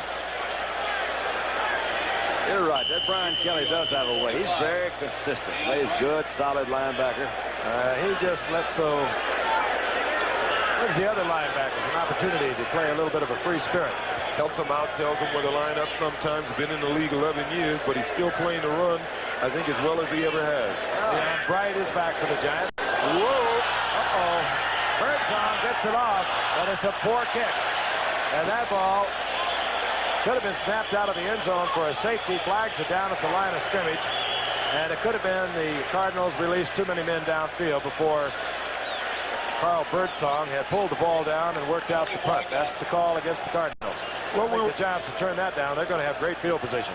You know, we were wondering why they didn't go for a field goal. It's apparent that they have the confidence in their defense. Number 31 on a kicking team, illegally downfield. Penalty decline, 1st down. Over the last few years, they've relied on their defense. They're going against the 25th rated offense in football, so I guess they figured, let's put them in the hole. Let's rely on our defense. It's worked in the past, and it's working tonight. We'll be back in a moment. The Giants' strategy apparently paying off. They have the ball, 1st down and 10, inside the 25-yard line of the Cardinals. This is where they've had their troubles throughout the first half of the NFL season. Getting it in once they got down here. Now Carpenter, left side. With Carpenter, good running. Flag is down as Carpenter's down at the 20-yard line. Eloy Grooms defensively there for the Cardinals again, along with Bob Harris, and the Giants are holding once again. Have they had this much trouble with penalties, Frank? Is this, no, they heavily penalized frequently so much, but they've got them in bad situations, as if they were a good one. Here's the call. Holding, number 59, offense, 1st down. That's the center, Humphrey, and I'll tell you, Bill Parcells is really exercised. All right, it'll be 1st down and 20. And the Giants are back to the 35-yard line. Mister goes right. Ernest Gray up at the top of your screen. Play action by Rutledge. Looking for Gray deep. And he collects double coverage down there. Incomplete. It was Benny Parent, the free safety, helping out Wayne Smith, the cornerback. Watch number 44, Smith. He knows he's got help coming in from Benny Parent. So he'll play on the outside, and he's right in position as Parent comes over. The ball, had it been caught, would have been out of bounds in any event. Even without Parent, it would have been, had to been a great pass because he was covered all the way. 2nd down and 20. 6:29 remaining in the 3rd quarter. 14-10, the Giants over the Cardinals. Both of them looking for respect tonight. Both 2 and 5 coming in. Melody in motion. Rutledge, short roll. This is Moat back in the ball game. He'll pick up about 5 is all. And it'll keep the Giants in long yardage passing situation. E.J. Jr. defensively there once again.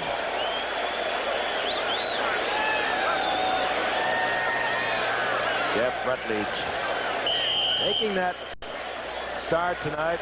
It's been a long time since he's felt the butterflies that were obviously floating around this week when it was announced earlier in the week that he would be replacing Scott Bruner. We'll get to it in a moment, Don. I want to know what it does to the psyche of somebody like Scott Bruner, whom we both talked with today. I know you've been there. That's right.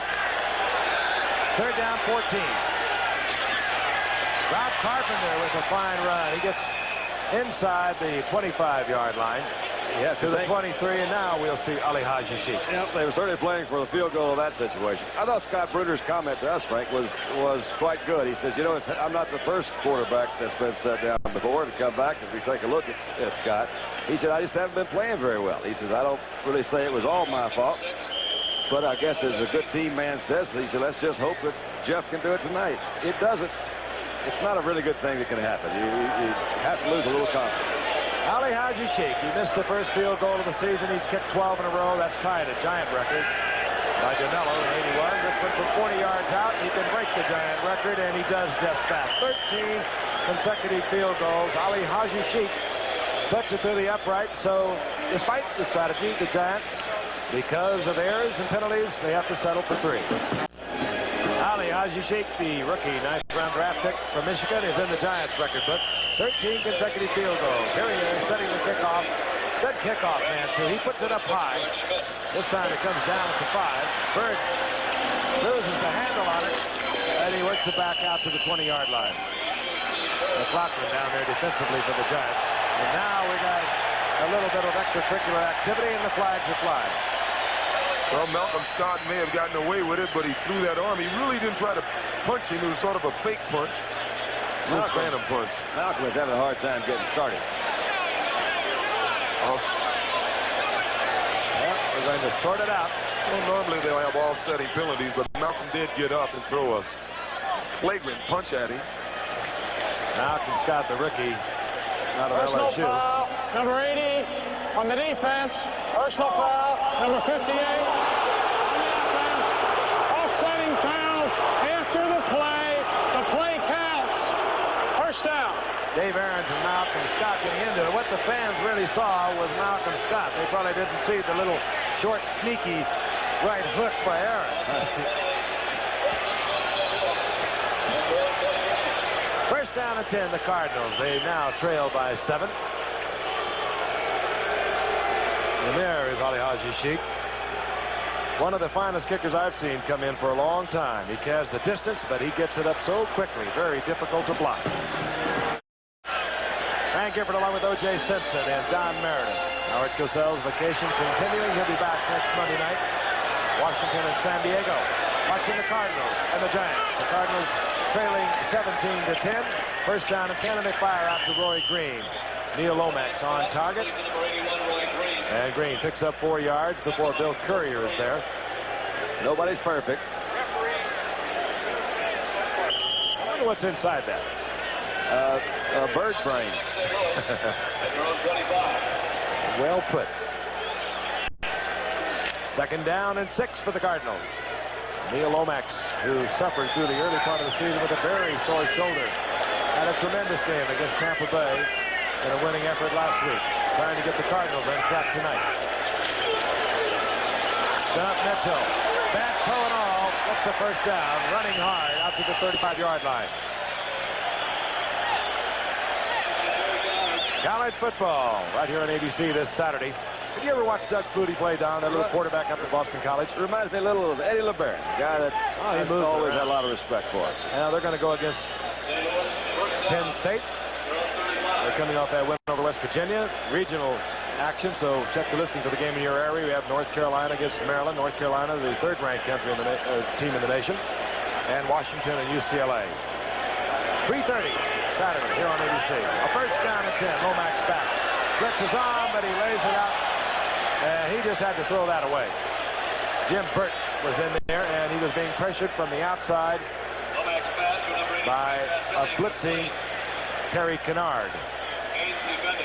That's another major change for the Giants. Not only a quarterback, Beasley Reese, who had been free safety for several years, a former Dallas Cowboy before he was with the Giants, was shut down last week. They started Terry Kennard. Beasley Reese handled it, I thought, rather gracefully. He said, look, you're paying me a lot of money. You're not going to play me.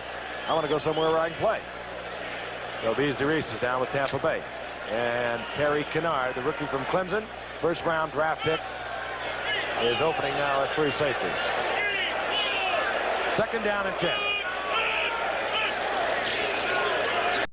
Stub Mitchell works again on the right side and works out over the 40-yard line. Good running coming back against the grain. He'll get 6 yards. And he's a fighter. You know, we're talking about Leon Bright having his string of punt returns without a fair catch at 96 or so. Stub Mitchell had his own little streak going at 87. So you know he's fearless despite his size. Question your judgment. Says, you know, I respect your attitude and question your judgment about those fair catches. Third down and 4. Shotgun. That's Pat Tilley in motion. Full blitz, and boy, Neil Lomax goes down. He had no shot. The blitz was on, and hustling in there was Larry Flowers. He was not even touched. He almost beat Lomax back there. Lomax tried to spin away from him. He almost beat the ball. Well, that's a good defensive play. If anybody's going to block him at all, it has to come in from the side. And there's just nobody there to block him. Randy Love was blocking on a linebacker, Andy Hedden. Curtis McGriff out of the game, injured early on. At least in, I presume, for x-rays. At least a 22 net there. He got some net. Search made. Birdsong on to punt for the Cardinals, and Leon Bright is dropped back for the Giants. Long count. Whoa! How about that move by Birdsong? Good move by Birdsong. The Giants had a strong rush from Mike Dennis. Here comes Leon Bright. Look at Leon go! Leon Bright with a nifty return all the way back into Card territory at the 47-yard line, but a flag is down at the line of scrimmage. I think it's going to be the Cardinals when Birdsong had to do his little dodge. Yep, had a legal man downfield. And there's another flag down way upfield where Leon Bright took the football. We could have offsets. Illegal block above the waist, number 52 on a return team. Illegal man downfield, number 57 on a kicking team. Penalties offset, replay the down. McElveen looks like somebody in the Navy signaling we need supplies or something. Help, he says. Now, I bet you that's an upset Leon Bright. Oh, he had a fine return. They keep an eye on those statistics. They all want to go into the Pro Bowl. Carl Birdsong got under Dennis, got the kick away of 57 yards, and Bright promptly returned at 50. He's caught a couple of deep breaths on the sidelines, and he's back out. All right, Carl Birdsong, I'm sure had a few words to tell people on the left side. Look, Dennis is beating the ball in here. This time, good protection, end over end. Bright on the dead run. And Bright gets to the 40-yard line. The Giants in good field position. Earl Farrell there defensively for the Cardinals. We've got 1 minute and 44 seconds remaining in the third quarter. We'll be back in St. Louis in a moment. Back in St. Louis, we had an interesting trip up from Dallas last night. That's right. Me and Catalina. One on the left is on the right, and the one in the middle is the Methodist. Doesn't matter. Well, it doesn't matter. 39-yard line. The Giants with the 17-10 lead. 1 minute and 44 seconds remaining in the third quarter. Have a first down and 10. Jeff Rutledge, not startling statistics, but he has the team ahead at the moment. Rob Carpenter has been doing much of the work on the ground for the Giants here in the third quarter, and usually on first down. Rob Carpenter's doing the work, and the defense is doing the scoring. So, but Several times now, the Giants have been down close, and that is what has plagued them throughout the season. And they've not been able to get it in for the touchdown. They got one of their touchdowns on an interception return by Courier.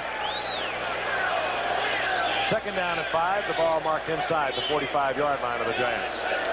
Floyd Eddings, the speedster in there. He'll try the reverse. He never even got the ball. There we go. Sayonara. This will be 6. That was Denny Parent. The reverse attempt to Eddings. He never had control of it. And Denny Parent, we talked about him earlier. He made a game-saving interception a week ago against Tampa Bay, and he has brought this game to within 1 point of a tie.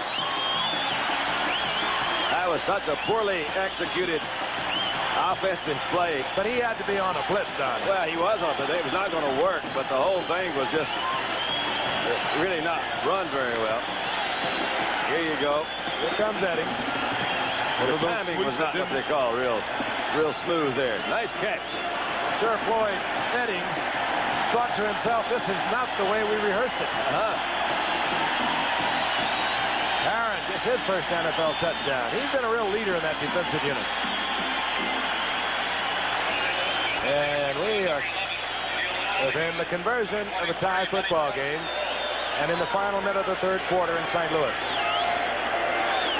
Neil O'Donoghue.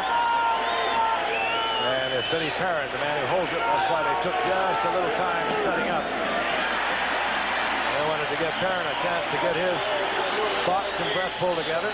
Now here he is, a second-year man, Alabama. Third-round draft pick a year ago.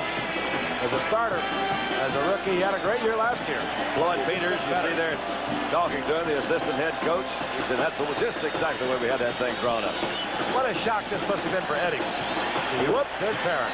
Well, Eddings sort of heard footsteps, even though it wasn't a pass. He saw the guy was about to hit him, and I think he was paying a little too much attention to the guy and not to getting the ball and putting it away. I understand it, though, Juice. He has been out of action since preseason. He was activated today, brought back, really mainly because of his speed. He just has not been playing football. I tell you, this guy pulled it off. He's had a great game tonight. You may question why they tried to run a reverse. They've been moving the ball pretty well up the middle, and that may be why they tried to reverse. Normally, when you're beating a team running the ball and you're running it right at them, they may be reacting to the middle, trying to help out in there, and you can burn them on a reverse. It just backfired on them on this. It was just a misfortune of having that called when you have a safety blitz on. All right, could have been just an offensive play that was just listed there before the game, and they just had worked themselves down to that play. And who knows? There's Leon Bright.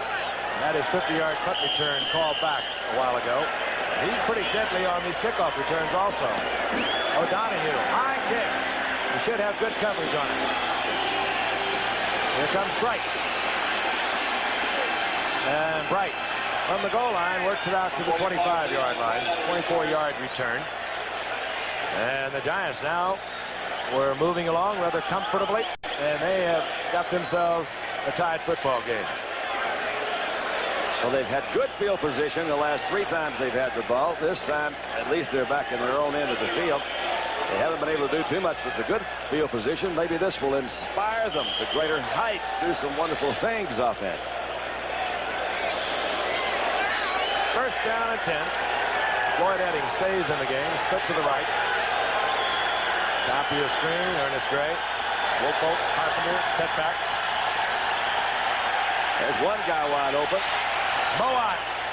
And Rutledge a little late picking up Mowat. He was really wide open, and once again Rutledge held it for a long time, and big Al Bubba Baker really leveled him.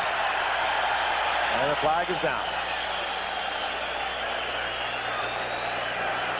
Well, now they picked it up. No penalty. Gain of 5 by Mowat. It's second down and 5. Heading towards the final closing seconds here in the third quarter. Giants should be able to get this play off.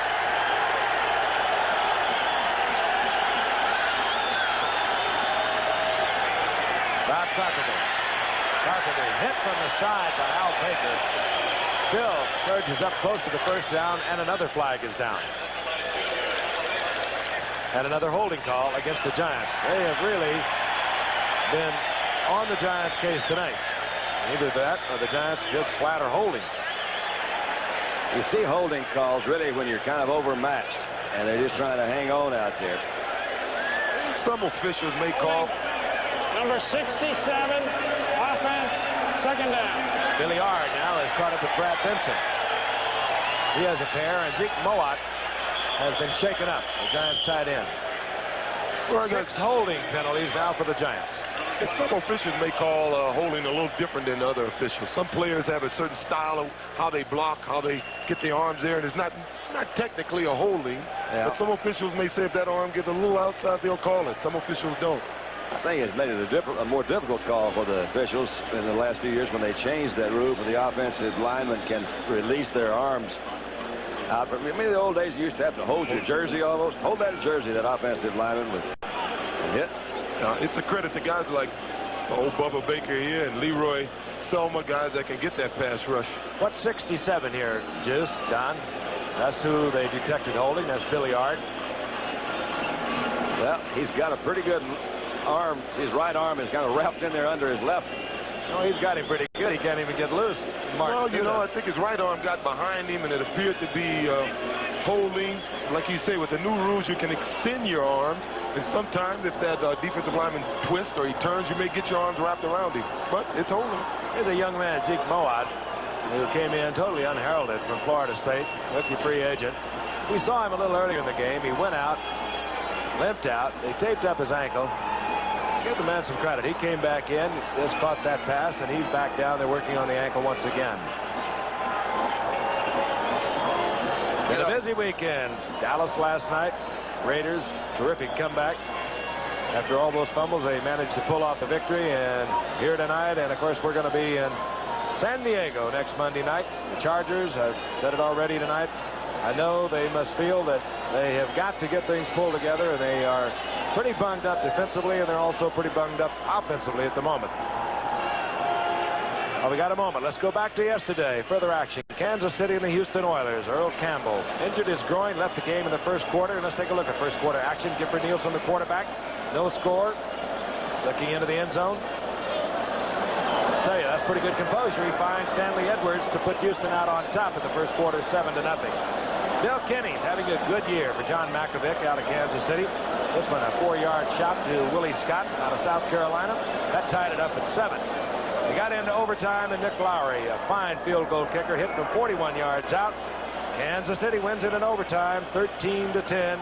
Houston continues without a victory. Zeke Mowat now being assisted off the field. We'll try and get a full report on what has happened to this young man. I like it when a youngster comes into training camp, nobody knows really who he is, and he just started knocking people around. He wanted to make the football team, and he did just that and became the starter. The penalty puts the Giants, the holding penalty, their 6th of the night, puts them back at the 20-yard line. They're second down and 15. Those are the seconds remaining here in the third quarter. The game tied at 17. Carpenter on the draw. Carpenter was really hit hard.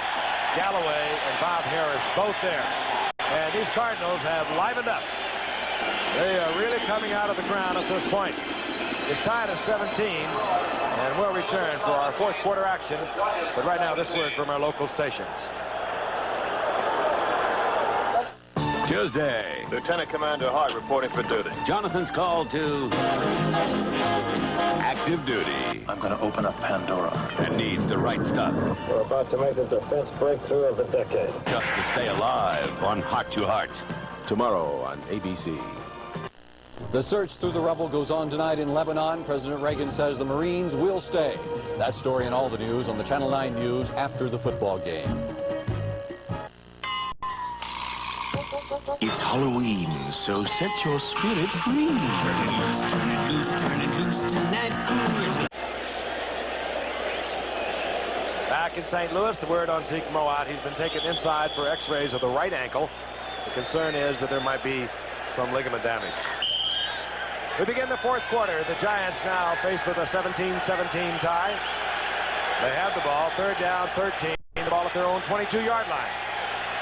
Jeff Rutley's going all the way tonight. Cardinals showing the blitz, and now they get out of it. Rutledge high in the air to Eddings, and Eddings was really popped, and he stays down. Slow getting up. That's 2 shots that Eddings has taken tonight. They'll welcome him. They welcome him back to the NFL. Lionel Washington is 48. You'll see he's one of the defensive backs that are in there. Welcome. Stretched up, and Benny Perrin was the other. Boy, We missed you. Rutledge hasn't played that much, but he was just slow getting that ball off. Hung it up there and almost got his wide receiver decapitated. Jennings on to punt for the Giants. Steve Bird is deep, and these Cardinals, you can just sense the change. They're a fired-up football team, and they almost blocked Jennings' punt. Here comes Steve Bird. he's got some room. There, and Bird almost pop one. And nevertheless, he gets out to the 46-yard line, and a flag is down upfield. They could have an illegal man downfield. Nope, we're going to get a personal foul. And it's going to work against the Giants. Oh, no, working against the Cardinals, and he's bringing them back. Personal foul. He pointed toward the Cardinals. Is that what I saw? It'll be an automatic first down. Could have been against Jennings. I'm not sure. No, it's against the Cardinals, and it will be a first down. Here's the call. Personal foul, unnecessary roughness, number 58, defense, before the kick. First down.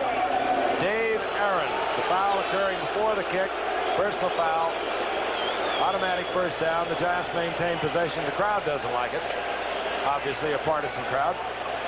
You always try to pick out where old Mo is hanging out on momentum. And I felt it really shifting over to the Cardinals side, and all of a sudden you got yourself a personal foul. Gives the Giants pretty good field position again. I'll tell you, that could hurt the Cardinals because they really were smoking out there. Defensive unit still fired up, looks like. Carpenter. Whoop, yeah, they sure are. He'll lose a yard on that. Bob Harris. He's playing himself a football game. Number 50. The whole Cardinal defense is playing a football game. They've been victimized. Let's take a look on the right side of the field. This is Aarons. This is the man they call for the personal foul. I see. Yeah. Well, That's personal. I wonder what somebody did to him earlier. I tell you what, if I was that left guard, I'd take it personally, too. There was a loss of a yard. A second down and 11. Pressure again on Rutledge. He gets it out into the flat to Wopo. And a pickup of only 4 yards. It'll be third down and 7. And again, Bob Harris, good coverage. Third quarter stats. Let's take a look at them. That's the halftime stats we've looked at a little earlier. You see not too much difference with anything along there except the turnovers. Third quarter stats, still pretty close. You know, we should have maybe even a tie ball game. Third down and 7. The ball just over the 40-yard line. Both teams 2 and 5. And the Cardinals now showing a little more momentum. They are really hitting out there. And the fans are kind of waking up a little bit. And good shot getting it to the tight end. That's Mulledy, and Mulledy will have the yardage for the first down. And Bubba Baker, almost every time that Rutledge does throw a pass, you look back and you see Bubba Baker picking him up. He's awfully close every time Jeff tries to throw. I'll tell you, this time Jeff kind of limped over to the side where he could get the play signaled in. Quarterbacks kind of get used to this. You know you're going to get hit a lot after you're thrown. And there's Bubba coming back through. That's almost a late hit. It's a little late. Yeah. Giants at their own 49-yard line. First down and 10. We're in the fourth quarter. We're tied at 17. Rob Carpenter. He runs into Junior. And he'll get a yard, and that's it. Big Rob is going to have to get down a little sooner. You know, he has a way of, every time he gets hit, he doesn't go down, and he's opening himself up with some brutal hits. I mean, they tagged him pretty good on that play. You mentioned that last night talking about Marcus Allen, that maybe he tries to make a little bit more out of a play sometimes than he should. And maybe that's what Rob's trying to do, get another yard. Second down and 9. The ball resting right at midfield. Rutledge back. The blitz is on. Good pickup. And we're going to have defensive pass interference, I'm fairly sure, on the part of Wayne Smith against Ernest Gray. As Wayne's lying on top of Ernest, he says, "You mean me?" He was all over him. Defensive pass interference, number 44. Well, he didn't mean First to. down. He didn't mean to. He said no. There's an alert fan looking on. Take another look. We got Ernest Gray, 83, coming back. There Got a it hold is of him right right there. there. Yeah, they're doing a little dancing. Oh. Wayne Smith. I tell you, as many flags that are flying out there, I would think I'd give a second thought to something like that, because the officials obviously on the top of things tonight, and that was so obvious. Cardinals have hurt themselves twice now in this drive. Bradley steps back in the pocket. And that one could have been picked off by Benny Perrin very easily. And he knows it, too. Just mistimed it. He played it perfectly. Just didn't catch the ball. He even took his time. He saw it so cleanly and so clearly. He took his time. You see him on your right side of your screen there come over. He's not running fast. He knows he has plenty of time to get there. Just missed the ball. That was his all the way. Too much time to think about it. Second down and 10, the Giants.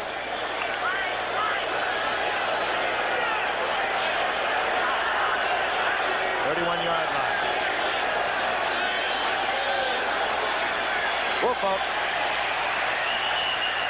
And the Giants' running game has really slowed here in the fourth quarter. Pickup of 2. It'll be 3rd down and 8. Rutledge will be in the passing situation, and the Cards have been pressuring him all night. Thus far tonight, every time the Giants get in this area, they start having problems. The Giants better look out, because Malcolm Scott's coming back in. He's going to make something happen. It's a different game for the Cardinal defense all year long. They've been 5th in total defense, but they give up a lot of points. They're last in giving up points. 3rd down and 7. Jeff Rutledge, he's been rattled around a lot, and he knows it's coming at him again. Uh-oh. Good move by Rutledge. And he gets it to Malcolm Scott, the rookie from LSU, who's had his problems tonight, but he'll give the Giants a 1st down, goal to go. Terrific job of Jeff Rutledge that time, under a lot of pressure, finding somebody open. He was looking for a friend. And found old Malcolm coming right across. Good pressure coming again from the outside. Safety blitz. He saw it, rolled back out, right. And there comes Malcolm. The first reception for this youngster out of LSU. And he's caused a couple of problems for the Giants tonight, so he has to be delighted. He'll come over and say to Bill Parcells, "How about that, boss?" So I didn't hit anybody. I didn't hold anybody. Well, he did a heck of a job of running over Benny Perrin. Benny had to lead the field. Shaken up. Benny Perrin, the defensive leader, and he ran into the big Malcolm Scott, who's about 240, and he is hurt. He can't even get up on the bench. 1st down, goal to go. Carpenter. Good. Defensive hit. Oh, that's Junior. George Schmidt, the rookie from Delaware. Curtis Greer, number 75's in there. I think they may have figured out they're going to give the ball to Carpenter. Oh, gosh, hate to see that. Benny Perrin. The way he's laying, it could be a hip pointer. Hip or perhaps ribs. Now he's back. Maybe just the wind knocked out of him. That's what we'd like to think. 2nd down, goal to go. There's the blitz showing. Good play to have called, but this time they have good pursuit. The blitz was on. They popped it for a moment. Butch Woolfolk got down close to the 2-yard line. I think he just had the wind knocked out of him. Yeah. Something like that. That's right. They had an old buddy of ours, Larry Wilson, come by the booth before the ball game, and so many times you see Larry Wilson from that safety position just you think he's never going to get up. He had his wind knocked out. They take him up for a play, and he comes back in. Maybe one of the toughest football players ever played against, Larry Wilson. 3rd down, goal to go. That's a good idea, Jeff. Jeff did not like the defensive setup of the Cardinals. He takes timeout. He wants to make sure he'll go to the bench and talk it over with the coaching staff. And we'll be back in St. Louis in a moment. Nissan trucks are major motion. Visit This new 4x4 is proof of Nissan know-how. Head him towards the canyon. The most powerful standard engine in its class and independent front suspension tame the worst terrain. It's one tough hump. 4x4 Nissan style is major motion. Come alive, come and drive. Major motion from Nissan. At your Datsun dealer. A Christmas gift from Radio Shack. We got this TRS-80 Color Computer 2 on sale. Only $159.95. Instant loading program packs make it a game arcade, a home manager, an educational center, and we're learning to program. It has a typewriter quality keyboard, and it's expandable. Radio Shack has a Christmas sale we can all enjoy. The TRS-80 Color Computer 2, $159.95, only at Radio Shack, where color computing starts as low as $79.95. Busch Stadium in St. Louis. We have 9:46 remaining in the game. The Giants and the Cardinals are tied at 17. And Jeff Rutledge used one of the Giants' timeouts because he did not like what he was looking at in the goal line defense of the Cardinals. He wanted to talk it over. He has done that. He's back in the huddle. Third down, goal to go. The Cardinals have really hurt themselves on this drive. Unnecessary roughness on a punt. We're back at the Giants' 20-yard line. Kept the Giants' drive alive. Defensive pass interference. And down goes Rutledge. Another blitz. Lee Nelson, the strong safety. And Lee Nelson not even touched. Well, we sort of knew they would blitz. Yeah, you got to wonder why you can't pick that up. You know, certainly they've seen a lot of films on the Cardinals and a lot of other people blitzing. You got to close off that middle some way. Well, the teams that pick it up are 6-2. Yeah. You think in personal terms of accomplishment, Ali Haji perhaps a little happy about the situation because he's on a record streak. He's looking for now his 14th in a row. He just broke Manella's record earlier. He hit his 13th in a row. And this was fairly close, 29 yards. And Ali Haji Sheikh unties the football game. The Giants go back out on top by 3. They would have much preferred to get the touchdown. That's been their problem this season. We'll be back.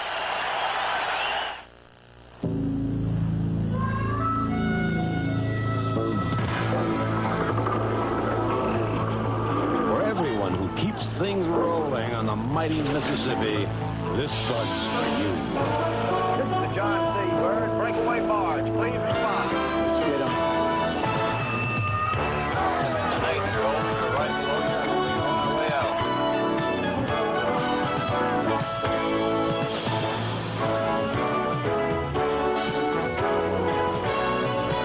Come around to the port side and bumper there.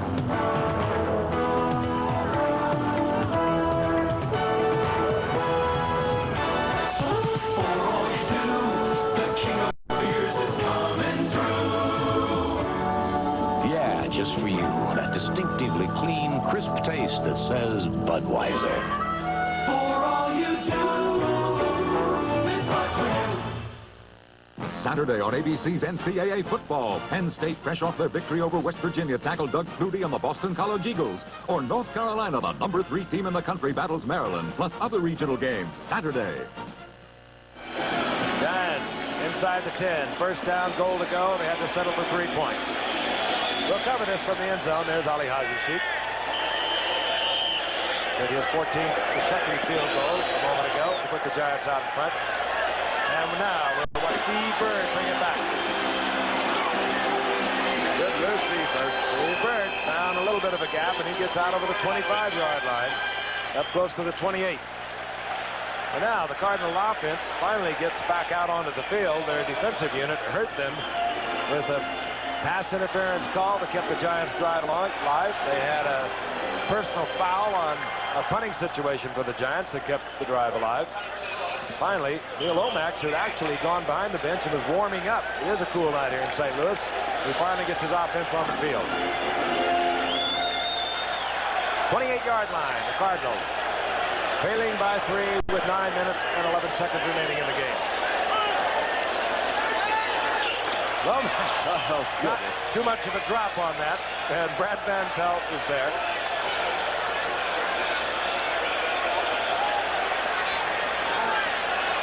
Funny how you get on a roll sometimes. You see offenses start playing well, then the other offense starts playing well. Tonight, I thought the Cardinal defense really got a spark going, and they were doing it really well. The defense now, they're trying to do the same thing. What do you look at me funny for? No, I was just wanted to notice, if you noticed what I saw, that pass was intended for Roy Green. He had run a fly pattern, and yet Lomax had dropped 3 yards. Well, actually, he was running an out and up, and he ran out. He was going to fake a pump it to him, then he was going to drop back a little further and try to hit him. He got caught in between his pumps. Yeah. 2nd and 14. Lomax. Green holds on short of the first down after the 35-yard line. It'll be 3rd down and 3. By the way, the X-rays on Zeke Mowat were negative, so one will speculate that it is a sprain.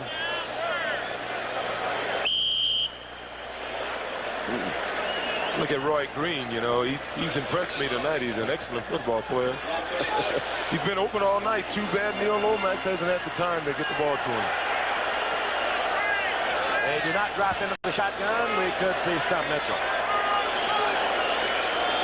Whoa. Wow. Guess somebody else saw him. I'm not saying a thing. Terry Kennard, the #1 draft pick. That's exactly what I thought. And Stump Mitchell slow getting up. We saw Stump, and so did Terry. I'll tell you, this is not one of your cosmetic beauties tonight, but there's some hitting out there. This is one example of it. You can believe that Stump Mitchell will have something to say to some lineman. That's right. Stump tomorrow saw in the film. We saw Stump. Kennard saw Stump.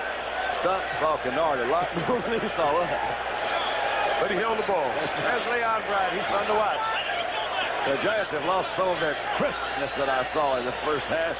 Well, you might have been a little premature after announcing them as being crisp. They're on the first 3 plays. Crisp and crackle. Birdsong, and he's got a beauty. That'll take Bright back. Way back, inside the 15. And hustling down there with Cedric Mack. So the Cards having a difficult time getting things happening on offense, showing a lot of spirit on their special units and their defense. The Giants with a 3-point lead, 7 minutes remaining. Now I think Don is prepared with an interesting stat. No, I am prepared with the stat. And the stat is that in the first quarter, the Cardinals offense held the ball for 10 minutes. Since the first quarter, they've held the ball for 10 minutes. They're balanced out, see, but there's been 2 3/4 of the Cardinals. That's interesting. Thank you. First down and 10, the Giants at their 11-yard line. I heard that from a friend of mine. Rob Carpenter. Rob runs out and waits on Bob Harris. Bob Harris again. And they have been going with Carpenter all night on first down. And I'm sure that's not totally lost on the Cardinals defensive coordinator, Floyd Peters. And they've been running, I would say, 75 to 80% of the plays to the left. Well, you can know it's coming, but you still have to stop it. They did that rather well. There was a loss of 3. Second down, 13.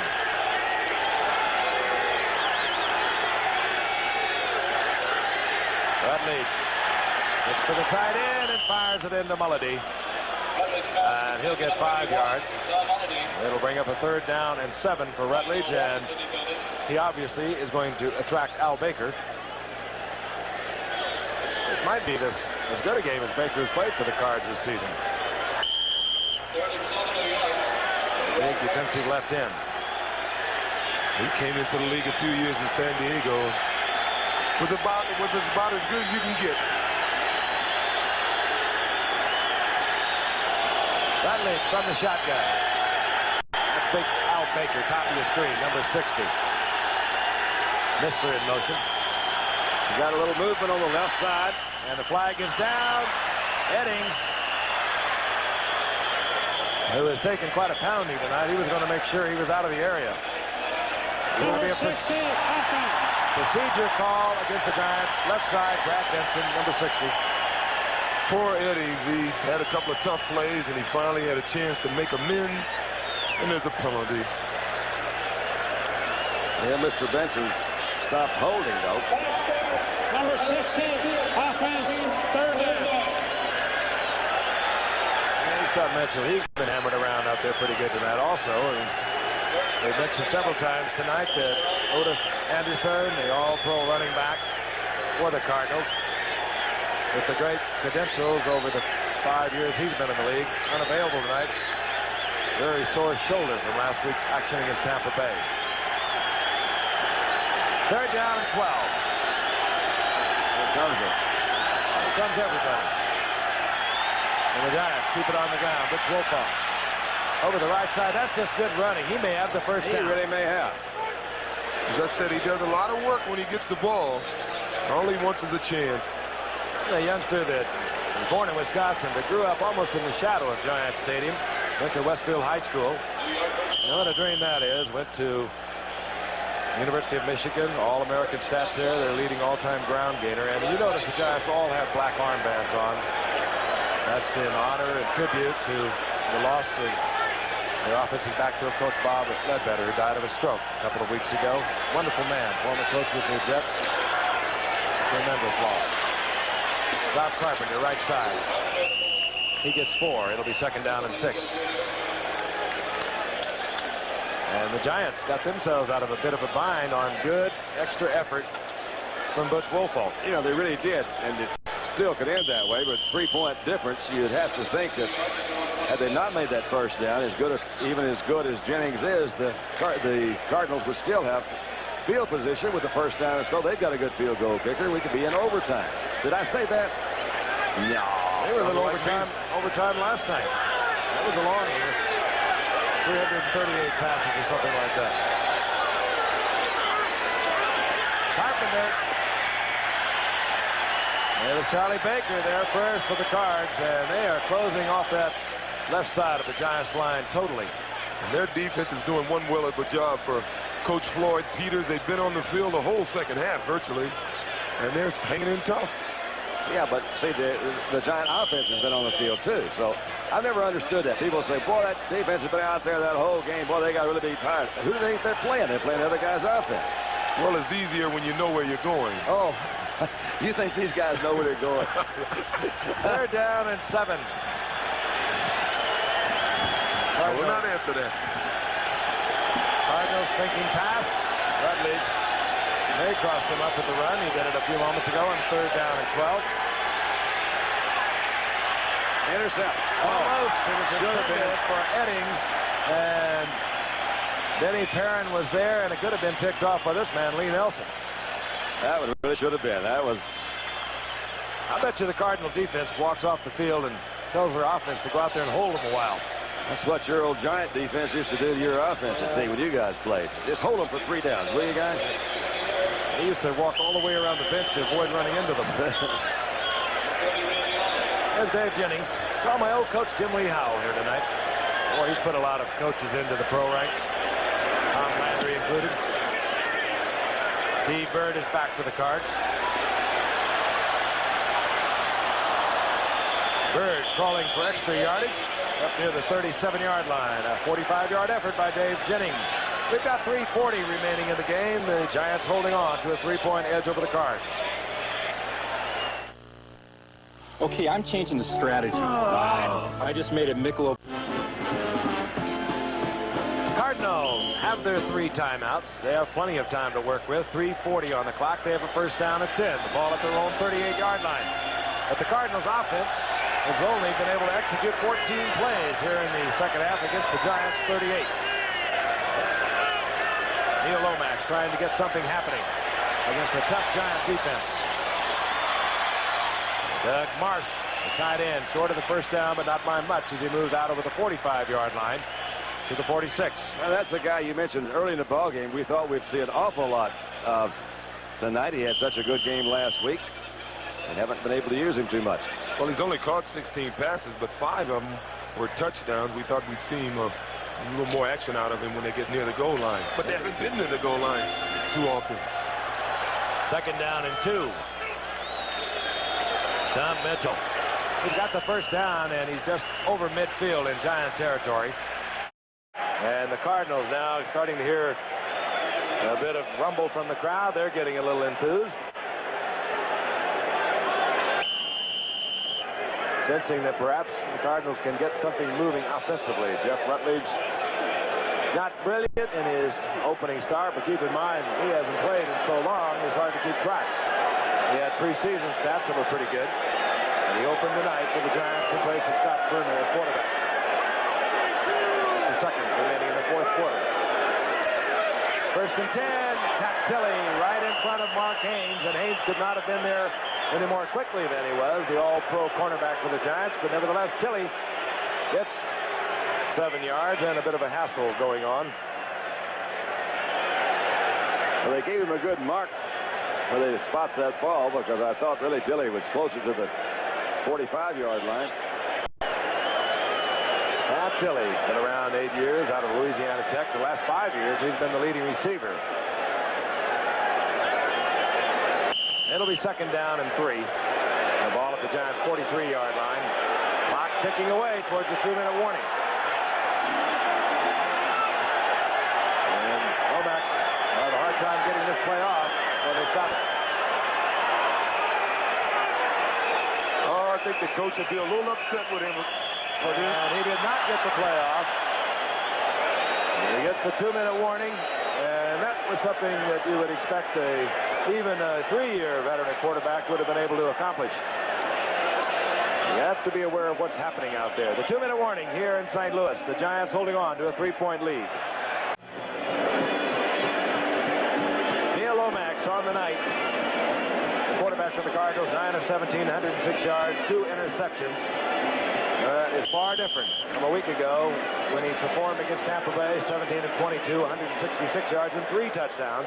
A tribute not so much to the inefficiency of the Cardinals, but to the defense of the Giants. They played well tonight. Second down and 3. Ball at the 43-yard line.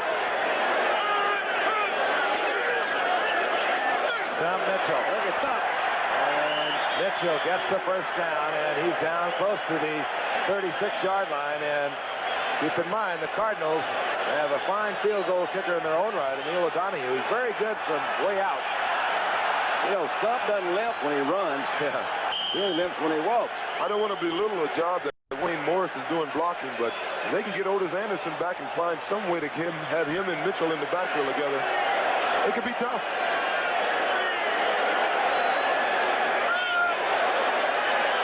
Motion man, that's Mark. Scott Mitchell. Look at Mitchell. He'll have another first down inside the 25-yard line. You gotta like this little man. He has played hurt all night long. Lomax quickly calls timeout. But Scott Mitchell has a very sore toe. And don't think that's quite happening, because when your toe hurts, everything hurts. Normally when you get a little guy like him, they're pretty good in open field, but Stump is really surprising me is his ability to run inside. He runs inside tough. Never down there low. He's down there around their knees. He's only 5'9", but he really packs a lot into that 190-pound frame. You got 1:14. You got 2 timeouts remaining. The conversation between Jim Hanifin, the 4-year head coach of the St. Louis Cardinals, his quarterback Neil Lomax, is let's be careful with it, because we are in field goal range. Let's try and get the win. Let's try and get the touchdown, but let's don't try and put it into a crowd if we put it in the air. I think that's probably the key. You certainly won't try to win right now, because if they wait and try to tie the ball game on a field goal, you got a couple of things that can go wrong. Number one, he could miss it. You lose. Then you go into the overtime, and you got a brand new ball game that can end immediately. So I would say they're certainly going to try to get in there and score a touchdown. Well, I think they got to make another decision is should they try for the end zone now? The Giants have great defense, and they're tougher the closer you get to the goal line. The Giants, if they have a weak spot in the secondary, it's got to be out on the corner where Mike Dennis is filling in for the injured Terry Jackson. That's where Roy Green is. Lomax. And violent collision. It may have come too early on the part of Terry Kennard. Courier and Kennard both hit Pat Tilley. A flag is down inside the 5-yard line.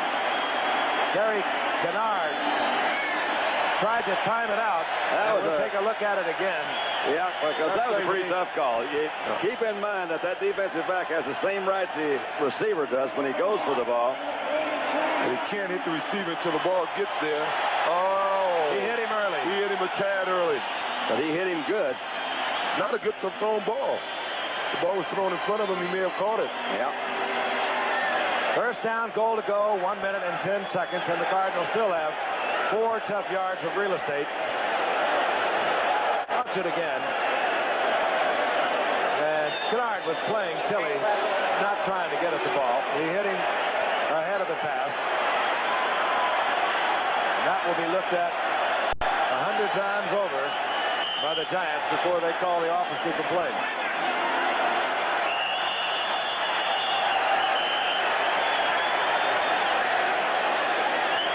The Giants called timeout. The Giants want timeout. Why would they do that? They used one earlier in this half. It's a minute and 10 seconds. They'll get the ball back with I got a feeling they didn't have all their defensive players in there.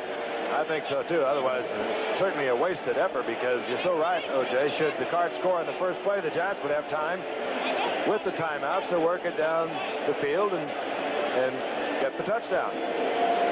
And while they talk it over, we'll tell you this ABC Sports exclusive has been brought to you by Nissan, who invites you to see the new 1984 Nissan 300ZX. Available starting November the 14th at your Datsun dealer. And by Budweiser, the king of beers. Reach for that distinctively clean, crisp taste that says Budweiser. For all you do, this Bud's for you. Reminder again, we'll be in San Diego for the Redskins and the Chargers a week from tonight. Howard will be back off vacation with us. Theismann's having a good year. He's throwing that ball really well. He's had a good year last year, too, but I enjoy watching him play. Don't know for sure whether Danny Fouts is going to be playing, but if he's not, I think just from a psychological standpoint, that certainly would affect San Diego. John, you know Dan. I don't know him as well as you, but I know he is one tough cookie. If there's any way he can get out there, he'll be out there. Yeah, that's true. First down, goal to go. 1:10 remaining in the game. The Giants lead 20-17. The Cardinals have 2 timeouts. If they don't have Stump in the backfield. Willard Harrell is the setback. Wide open. Oh, and Roy Green had it right in his hands. Drops the ball incomplete. That was an easy 6 points. That was a good pattern that Green ran. He ran into the middle, stopped, and came back at it. Maybe we can pick it up again. Slight little roll, half roll over to the outside. See Green come in the middle, do a spin, come back out. That was wide open. Oh, man. Perfect pass. They'll be watching that one a lot, too. Too bad, Roy. Would not be surprised to see it again. Yeah, that one works pretty well. Goal line defense is pretty basic. Stump Green is not in there. He's not the receiving type of back. Stump Mitchell read it. Willard Harrell is in there with Wayne Morris. Stump Green's not in there either. There he is. Oh, no! Willard Harrell drops one right in the hands. What in the world? Now, you don't see that too often. I don't either, Coach. I can't believe that. Well, that'll make you look at another profession. 2 in a row. 2 guys wide open. 2 excellent design plays. Well-thrown balls. And Roy Green has dropped one. Harrell has dropped one. Right in their hands. Third time's the charm. Doug Marsh, the tight end, is also in there. They like to go to him down close. Lomax. And this time, good pressure. Lawrence Taylor was in there, along with Terry Kennard. Hart, whether Lomax tried to get it to Morris. It'll be 4th down, and we may have an overtime. All right. Donahue comes out on 4th down. We have searched for the enemy. He is us.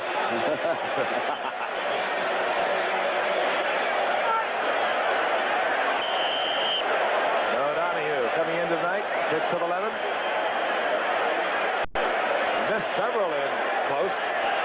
But this will be a chip shot from 22 yards. OT, perhaps. 54 seconds remaining. And the Giants now, they use that timeout. They have 1 timeout remaining. And the Cardinals would have won it outright so easily. Roy Green dropped one right in his hands. Harrell did the same thing. Gathers his special team, his kickoff coverage unit on the sidelines. You know what I can't believe is a lot of fans are leaving. Everybody's getting up and walking out. Don't they understand that we play till somebody wins?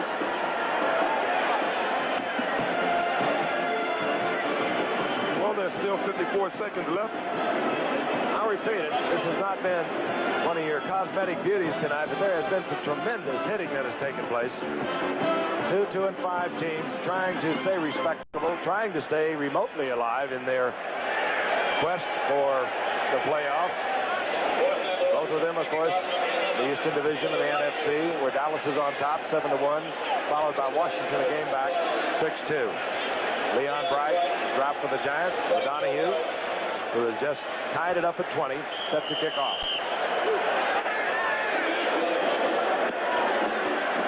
A low kick. Bobbled and then taken and then covered up well by the Giants. The man who picked it up was Joe McLaughlin.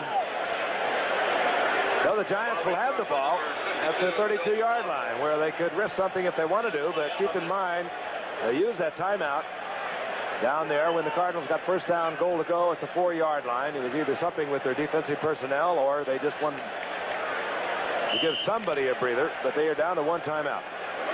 Well, last night they had Mark Wilson had a chance to prove he deserves to start. Tonight, Jeff Rutledge will get his chance. Well, he hasn't played as much as Jeff has over the past few years. A 2-minute offense is something that takes a little bit of work. Wolfolk underneath. He gets to the 38-yard line, a pickup of 7, hit there by E.J. Jr. And the clock ticking away. Referee starts the clock. Cardinals back on side. This will be a pass play, obviously, to kill the clock. Rutledge gets it to Gray. And Gray up there close to a first down, stopping the clock with 22 seconds. Gray gets the first down, and again, keep in mind, as we've mentioned several times tonight, the Giants have Ali Haji Sheik, whom we saw kick a 56-yard field goal against Green Bay 4 weeks ago. He can hang it out there. I don't know what his distance might be. That one cleared it by plenty, as you recall, Don. He sure did, but they're still 20 yards away from him. He's been kicking a 56-yarder. So, and they have one timeout. Yeah. I think we got us an overtime. And those things are hard to explain. Boom. And fired and it's complete. It goes to Eddings, second-year man out of California with the blazing speed. And now the Giants have used their timeout. They have no more timeouts. They have 15 seconds, and they need perhaps another 15 to 20 yards before they can bring on Ali Haji Sheik. It won't be easy. I know one thing. I would not let him catch a ball near the sidelines. If I was at corners, I'd play off and I'd play outside. It's pretty hard from it. That's right. Be hard from the get another play off if they don't stop it one way or another. Yeah, they can get the yardage and not have the time to get the field goal team on the field. And, of course, the Cardinals over on their side, they're playing out the chess game. They know full well that the Giants will have to think of getting the completion, then getting the receiver out of bounds to stop the clock. And just as you mentioned, O.J., they're going to be avoiding that if at all possible. You think they're wondering, as you mentioned earlier, if they should have gone for those field goals instead of punting? Can't think about it now, I guess. They can think about it, but that's about it, right? You start looking back tomorrow, not tonight. I know New York, somebody's going to write about it. That's right. All right, they got a brand new play, I'm sure it is, coming in from the sideline. The fact that Eddings was short of the first down is rather immaterial with 15 seconds remaining. It's second down at about a yard. Keep in mind, Eddings has that great speed. They'll not try him deep. That's not a bad idea. And Gray made a good move to the outside, and Rutledge underthrew it. Gray moved to the inside. Wayne Smith took the move and actually slipped and fell. Had that one been there, that was your field goal position. He had been out of bounds about on the 30. And I would bring old Ali in about that time. Let him take a shot at it. Now we got a group of wide receivers coming in. Does that look like one of your Hail Marys, they call it? We're going to throw it up and see if something happens? I think I'd come right back with something like that with Gray on the other side. Well, they may bring all the guys in, send them deep, hoping the Cardinals will think they're going to alley-oop it and try to hit a guy underneath going out of bounds. Copy a screen. Revelings will hang it up there. He'll be looking for the foul. Oh, thank goodness. In and out of the hands of E.J. Jr. 6 seconds remaining. Do you realize how close he came to being right there and there was nobody in front? And he has the speed to go all the way. Oh. Well, I didn't understand why they had Ernest Gray stop. If he would have kept going, they had Danny Pittman coming across. They have brought Ali Haji-Cheek out. And this will be an attempt. Well, let's add it up. 66 yards. It would be an attempt of 66 yards. He's got a strong foot. I don't know whether it's this strong, but it would be an NFL record. The record is 63. That's Tom Dempsey. He set years ago for New Orleans. Not close. And we'll go to overtime. Tied at 20. Oh, boy. And, of course, in overtime, there'll be a 3-minute break. And then we will go into action. Each team will have 2 timeouts. And we'd like to tell our local stations all along the line that we are going to go to commercial, and then we are going to follow that with a station break. And we'll have the toss first, and again, then we'll have that 3-minute break. 66 yards. You know, if you're down southwest, good thin, warm air. You know, that's not good. And a typhoon helps. That's right. Was it Alex Karras with a great line when Tom Dempsey kicked it? He said it just kept going and going. He said, I never believed it. It was New Orleans against Detroit. And Tom Dempsey banged it through from 63 yards out. Look at the coin toss now. The captain's coming out onto the field. See Big Dan Deerdorf, one of the captains. We haven't seen him play tonight. Let's see if he's good at coin tosses. He was.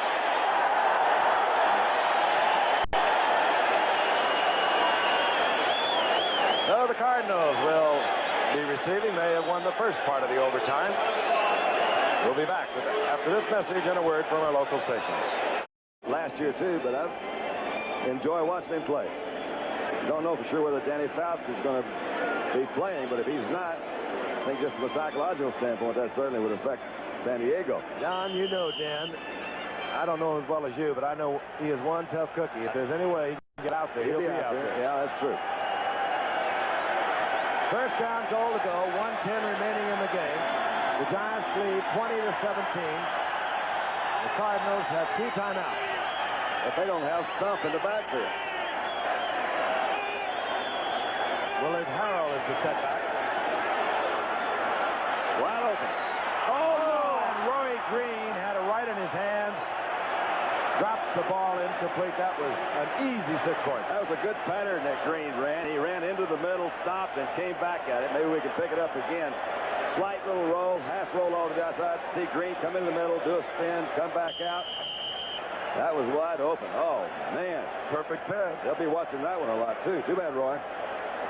Would not be surprised to see it again. Yeah, that one works pretty well. Goal line defense is pretty basic. Stump Green is not in there. He's not the receiving type of back. Stump Mitchell, rather. Willard Harrell is in there with Wayne Morris. Stump Green's not in there either. There he is. Oh, no! Willard Harrell drops one right in the hand. What in the world? Now, you don't see that too often.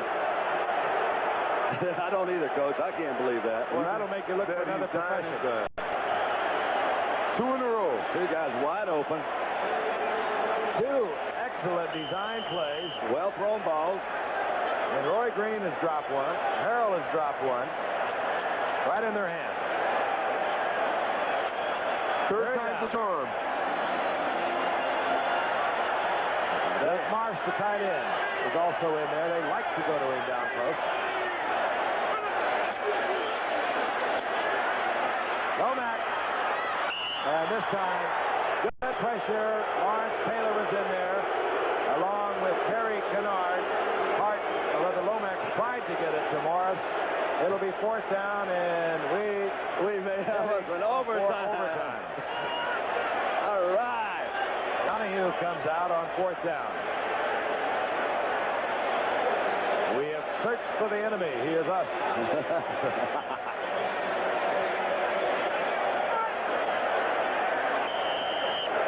No Donahue coming in tonight, 6 of 11. Missed several in close, but this will be a chip shot from 22 yards. OT, perhaps 54 seconds remaining, and the Giants now, they use that timeout. They have 1 timeout remaining. And the Cardinals would have won it outright so easily. Rory Green dropped one right in his hands. Harrell did the same thing. Gathers his special team, his kickoff coverage unit on the sidelines. You know what I can't believe is a lot of fans are leaving. Everybody's getting up and walking out. Don't they understand that we play till somebody wins?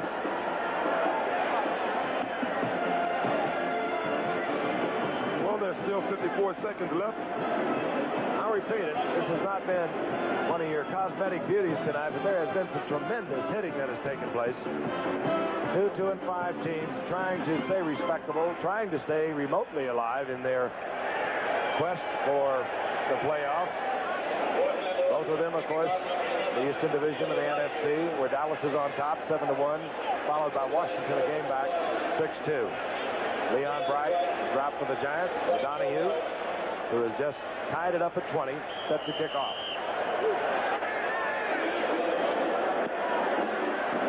A low kick. Bobbled and then taken and then covered up well by the Giants. The man who picked it up was Joe McLaughlin. So the Giants will have the ball at the 32-yard line, where they could risk something if they want to do, but keep in mind, they use that timeout down there when the Cardinals got 1st down, goal to go at the 4-yard line. It was either something with their defensive personnel or they just wanted to give somebody a breather, but they are down to 1 timeout. Well, last night they had Mark Wilson had a chance to prove he deserves a start. Tonight, Jeff Rutledge will get his chance. Well, he hasn't played as much as Jeff has over the past few years. A 2-minute offense is something that takes a little bit of work. Woolfolk underneath. He gets to the 38-yard line, a pickup of 7, hit there by E.J. Jr. And the clock ticking away. Referee starts the clock. Cardinals back on side. This will be a pass play, obviously, to kill the clock. Rutledge gets it to Gray. And Gray up there close to a 1st down, stopping the clock with 22 seconds. Gray gets the 1st down, and again, keep in mind, as we've mentioned several times tonight, the Giants have Ali Haji Sheik, whom we saw kick a 56-yard field goal against Green Bay 4 weeks ago. He can hang it out there. I don't know what his distance might be. That one cleared it by plenty, as you recall, Don. He sure did, but they're still 20 yards away from him. He's been kicking a 56-yarder. So, and they have 1 timeout. Yeah. I think we got us an overtime. And those things are hard to explain. Boom. And fired, and it's complete. It goes to Eddings, second-year man out of California with the blazing speed. And now the Giants have used their timeout. They have no more timeouts. They have 15 seconds, and they need perhaps another 15 to 20 yards before they can bring on Ali Haji Sheik. It won't be easy. I know one thing. I would not let him catch a ball near the sidelines. If I was at corners, I'd play off, and I'd play outside. It's pretty hard from. That's right. Be hard from the. Get another play off if they don't stop it one way or another. Yeah, they can get the yardage and not have the time to get the field goal team on the field. And, of course, the Cardinals over on their side, they're playing out the chess game. They know full well that the Giants will have to think of getting the completion and getting the receiver out of bounds to stop the clock. And just as you mentioned, O.J., they're going to be avoiding that if at all possible. You think they're wondering, as you mentioned earlier, they should have gone for those field goals instead of punting. Can't think about it now, I guess. They can think about it, but that's about it, right? You start looking back tomorrow, not tonight. I know New York, somebody's going to write about it. That's right. All right, they got a brand new play, I'm sure it is, coming in from the sideline. The fact that Eddings was short of the first down is rather immaterial with 15 seconds remaining. It's second down and about a yard. Keep in mind, Eddings has that great speed. Will not try it deep. That's not a bad idea. And Gray made a good move to the outside, and Rutledge underthrew it. Gray moved to the inside. Wayne Smith took the move and actually slipped and fell. Had that one been there, that was your field goal position. He had been out of bounds about on the 30. And I would bring O'Reilly in about that time. Let him take a shot at it. Now we get a group of wide receivers coming in. Does that look like one of your Hail Marys, they call it? We're going to throw it up and see if something happens. I think I'd come right back with something like that with Gray on the other side. Well, they may bring all the guys in, send them deep, hoping the Cardinals will think they're going to alley-oop it and try to hit a guy underneath going out of bounds. Top of your screen. Rutledge will hang it up there. He'll be looking for the foul. Oh, thank goodness. In and out of the hands of E.J. Jr. 6 seconds remaining. Do you realize how close he came to being right there and there was nobody in front? And he has the speed to go all the way. Oh. Well, I didn't understand why they had Ernest Gray stop. If he would have kept going, they had Danny Pittman coming across. They have brought Ali Haji-Sheik out. And this will be an attempt. Well, let's add it up. 66 yards. It would be an attempt of 66 yards. He's got a strong foot. I don't know whether it's this strong, but it would be an NFL record. The record is 63. That's Tom Dempsey. He set years ago for New Orleans. Not close. And we'll go to overtime. Tied at 20. Oh, boy. And, of course, in overtime, there'll be a 3-minute break. And then we will go into action. Each team will have 2 timeouts. And we'd like to tell our local stations all along the line that we are going to go to commercial, and then we are going to follow that with a station break. And we'll have the toss first, and again, then we'll have that 3-minute break. 66 yards. You know, if you're down southwest, good thin, warm air. You know, that's not good. And a typhoon helps. That's right. Was it Alex Karras with a great line when Tom Dempsey kicked it? He said it just kept going and going. He said, I never believed it. It was New Orleans against Detroit. And Tom Dempsey banged it through from 63 yards out. Look at the coin toss now. The captain's coming out onto the field. See Big Dan Deerdorf from the captains. We haven't seen him play tonight. Let's see if he's good at coin tosses. He was.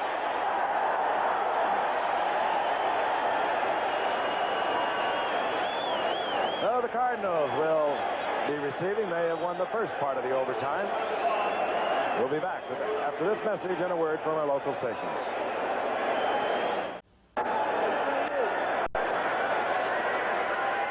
We're in overtime in Busch Memorial Stadium in St. Louis. The Giants and the Cardinals. And the Giants set to kick off. The Cards having won the toss. Ali Haji-Sheik, who tried a 66-yard field goal, was way short. Puts it in the air. It's taken by George Smith. George is going the wrong direction. And Smith is taken by Danny Pittman. Danny Pittman, one of the fastest Giants. He's not the man you try to get around and get outside on. George had an inflated opinion of his speed. Give you some numbers that are rather interesting. This is the 13th overtime game of the 1983 NFL season. The record number of overtime games was set in 1980. It was 13. So we've had a lot of them this year. For both teams, 2 timeouts. First score to determine the winner. If they play a full quarter, we'll have a tie. Green Bay and Baltimore did that last year. That could be justice. 19-yard line. First down and 10. Tom Mitchell. Wolf in overtime tonight, and he's whacked by Lawrence Taylor. Not surprising that Lawrence is there, but that's about as hard as we've seen Stuff get hit tonight. Lawrence caught him right head up. He got tagged once in the backfield, but he's cutting back on this defense so much. Every time he runs away from him, I'm sure that backside is well aware. They're hustling over this. As you can see, he's going to try to cut back as he's been successful doing this all day. Not this time. That was rather an abrupt halt. There was a gain of a yard, and second down and 9. Lomax. Scott Mitchell. And Mitchell, tough cookie he is. He got close to a first down. Brian Kelly had him. He's down so low. He's got that low center of gravity, but he's got enormous strength for a little man. Little man, at least in the game he's playing. And he gets the first down. Plus, he has good running sense. A lot of backs doing there on a screen play like that with jitterbug around trying to break it all away. He was aware of where the first down was, and he was fighting just to get that first down. I'm sure glad Stuff showed up tonight. If he hadn't showed up, it might have really gotten dull. You know what I mean? That now over 100 yards. That's the first time the Giants have given up 100 yards to a rusher this year. Marsh in motion. Tom Mitchell. He's got a lot of company out there, but he gets around Hunt. Boy, Taylor takes him out of bounds. Watch Taylor close that gap.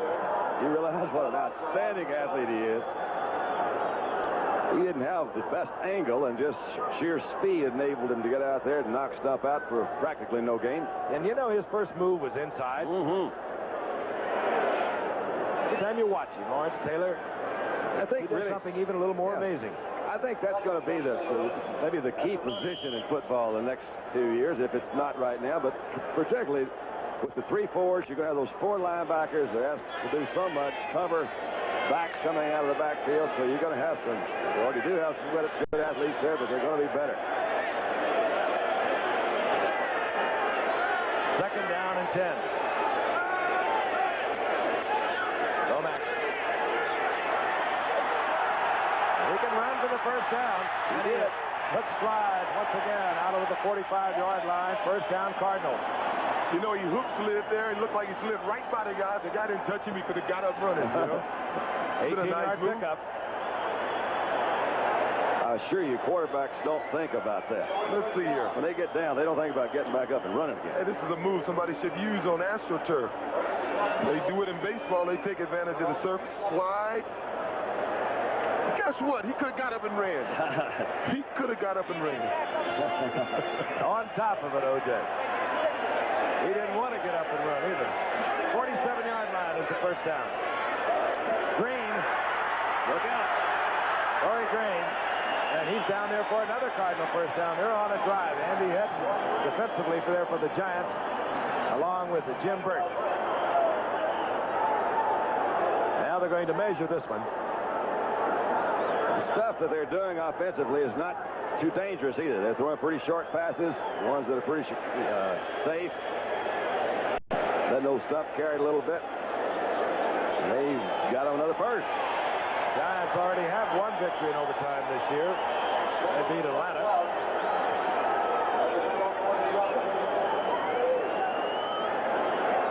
St. Louis has played in 6 overtime games. They're 2-4. The Giants have been in 7. They are 3-4. Neil O'Donohue getting ready. 5th-round draft choice for the Buffalo Bills. I'll tell you, he can reach it from way out, too. 2 years ago. He had a 52-yarder and a 43-yarder last week against Tampa Bay. Randy Love in the backfield now for the Cardinals, number 40. A lot of time for Lomax.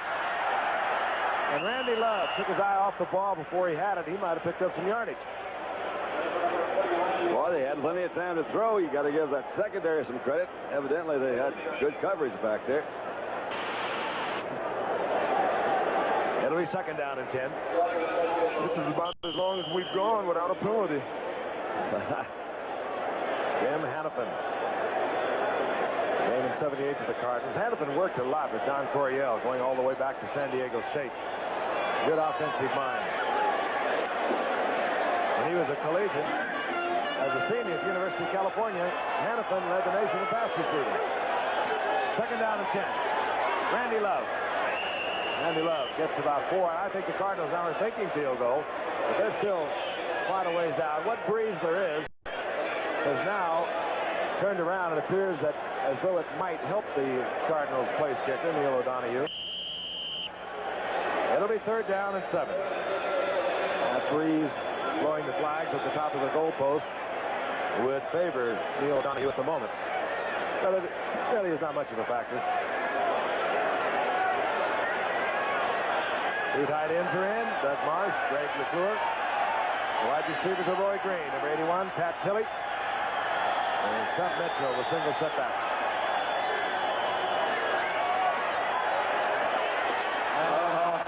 Pat Tilley was open. Couldn't get it to him. And now, what will be the decision? Will we see O'Donohue or will we see the punter? Fourth down and 7. And I'll tell you, they're having a hard time making up their mind. O'Donohue talking it over with Jim Hannafin, and I guess they decided, let's give it a whirl, he said. It is better advised to bring on the punter, and they get Carl Birdsong out. O'Donohue doesn't seem upset. The Giants haven't moved the ball that well offensively. I would say it's probably a pretty good call. Well, it would have been about a 56-yard attempt. So here's Birdsong. Leon Bright will be guessing at Birdsong, but he'll be angling for the corner. I wouldn't snap it. I'd try to get him off sides and maybe try a field goal. Kick it 5 yards different. They'll take a long count. High kick by Birdsong. Takes a bit of a Cardinal bounce. Out of bounds near the 10-yard line. So the Giants will start deep in their own territory. Out of 29 yards. Not really what Birdsong wanted, but not bad. He gets it out of the 10. Now Jeff Rutledge on the sidelines. I'll tell you, first start since 1979 here in overtime.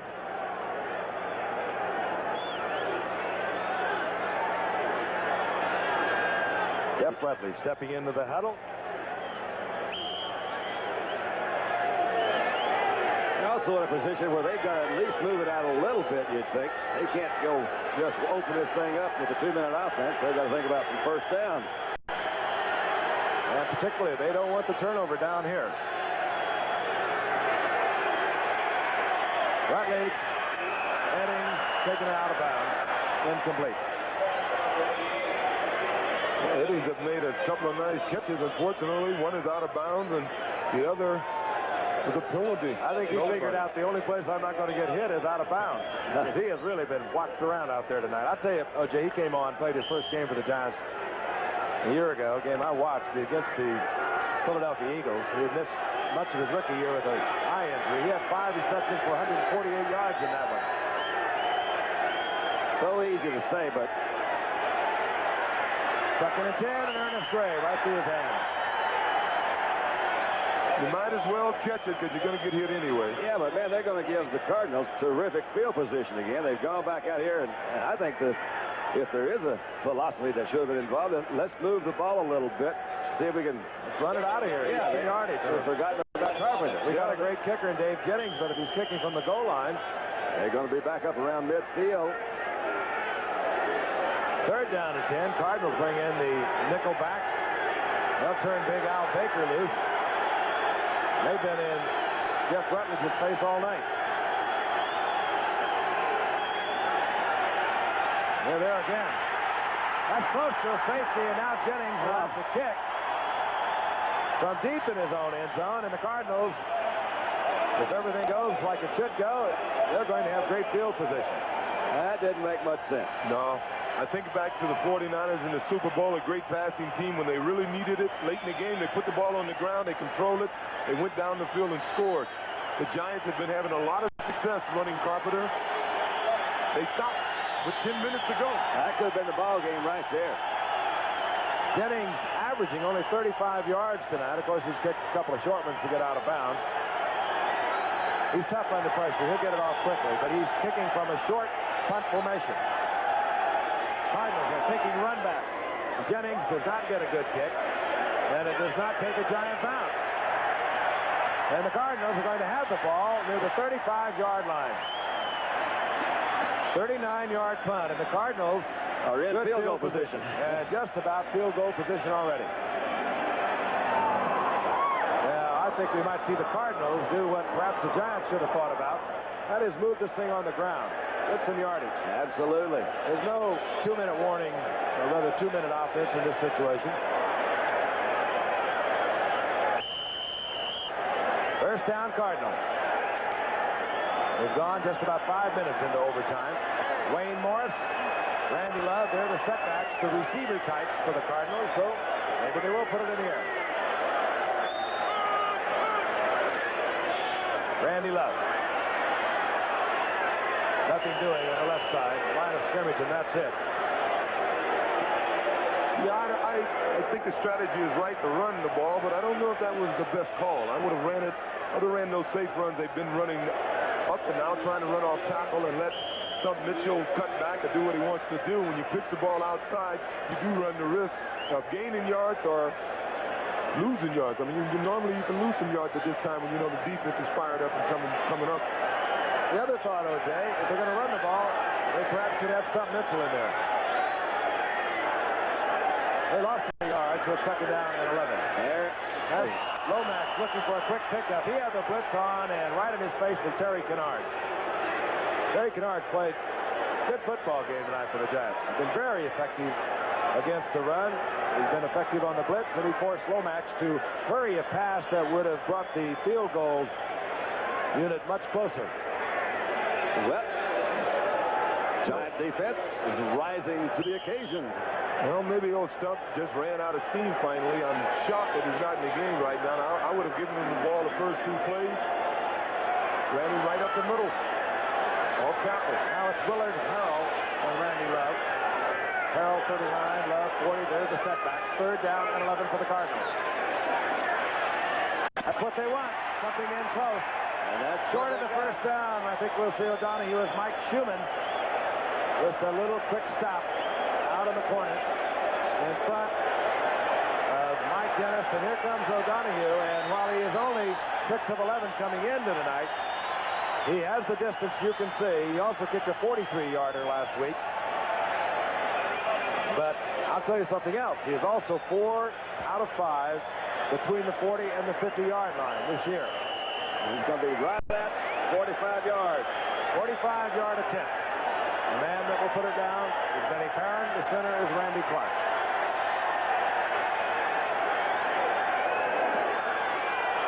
No way. No chance. Low, left, and everything else that was wrong. And the Giants will get the football back, and they'll get it at their own 27-yard line. Neither one of these teams deserve to win, so maybe justice will prevail. We'll have 8.5 more than 8 minutes of this stuff. I can't argue with you.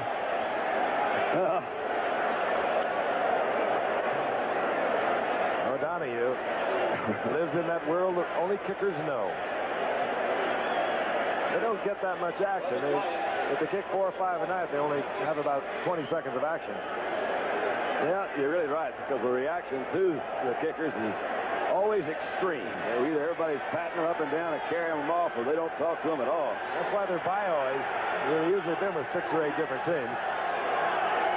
See, there's a Rob Carpenter. Carpenter, right side, and Carpenter out over the 30-yard line for a gain of 3. It'll be second down and 7. Al Baker defensively there for the Cardinals, and he's played a game tonight. Well, they must have hurt us. That's right. It'll be second down and 7. Well, he can throw with it now. I mean, we're back on your own 10-yard line. What I saw about trying to get a first down out there. He's now at least past the 30 a little bit. Well, I do what's been working for me, and they've been mixing it up, running and throwing, and they're starting to do it now, and I think it's the right thing. The ball resting right at the 31-yard line. Rutledge is back. This time he has some protection. Fires it to John Missler. Got about 2 or 3 yards on that. Missler will get 3 yards. It'll still leave Rutledge in a third and a situation that probably and should demand the pass. Well, let's give it to Walter. You want to? On a little draw. I think I'll try to hit my tight end. Okay. They're down and 3, and the wide receivers are in for the Giants, indicating that they are thinking pass, or certainly they have the pass personnel in there, but you might be right. And now Rutledge uses one of the Giants' timeouts. They have 2 in overtime. Timeout, New York. And Rutledge apparently not happy with the personnel that brought the play in. We see more and more of that. We've commented all year long. And one that the Giants used in regulation play has hurt them tonight. We'll be back. You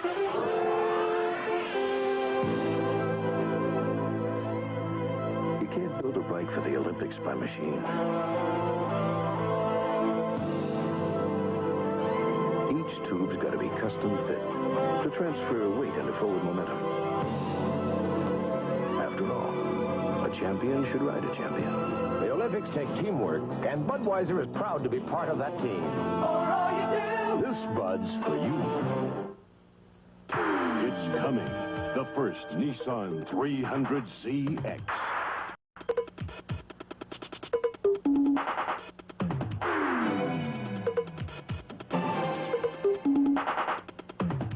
The Nissan 300ZX at your Datsun dealer, November 14th. Come alive. Come inside. Major motion from Nissan. Half of the overtime period has expired here in St. Louis. The Giants have a 3rd down and 3. They have the football near their own 35-yard line. Rutledge was going to be a quarterback draw. It did not fool a whole lot of folks. And Rutledge will lose a couple. Benny Perrin was on the blitz, and he collects Rutledge, and the Giants will have to punt. Well, we've been wondering if it's been inept defense the last couple of weeks. Well, tonight you see 2 excellent defensive teams. It's questionable if it's inept offense. Dave Jennings is out. Steve Bird is back. He's the man in the middle. Jennings not having a good night. But he has hit this one. High, and it will be brought back from Bird at the 20-yard line. And not far to the 23. Good coverage by the Giants, and the flag is down. That's going to be a face master. Well, I don't know what it's going to be. I shouldn't say that. Oh, well, we made it halfway through the quarter before we got a flag. Flag is down. We'll get it sorted out. Giants have been penalized 9 times tonight for 89 yards. No. Well, the Cardinals worked this one out.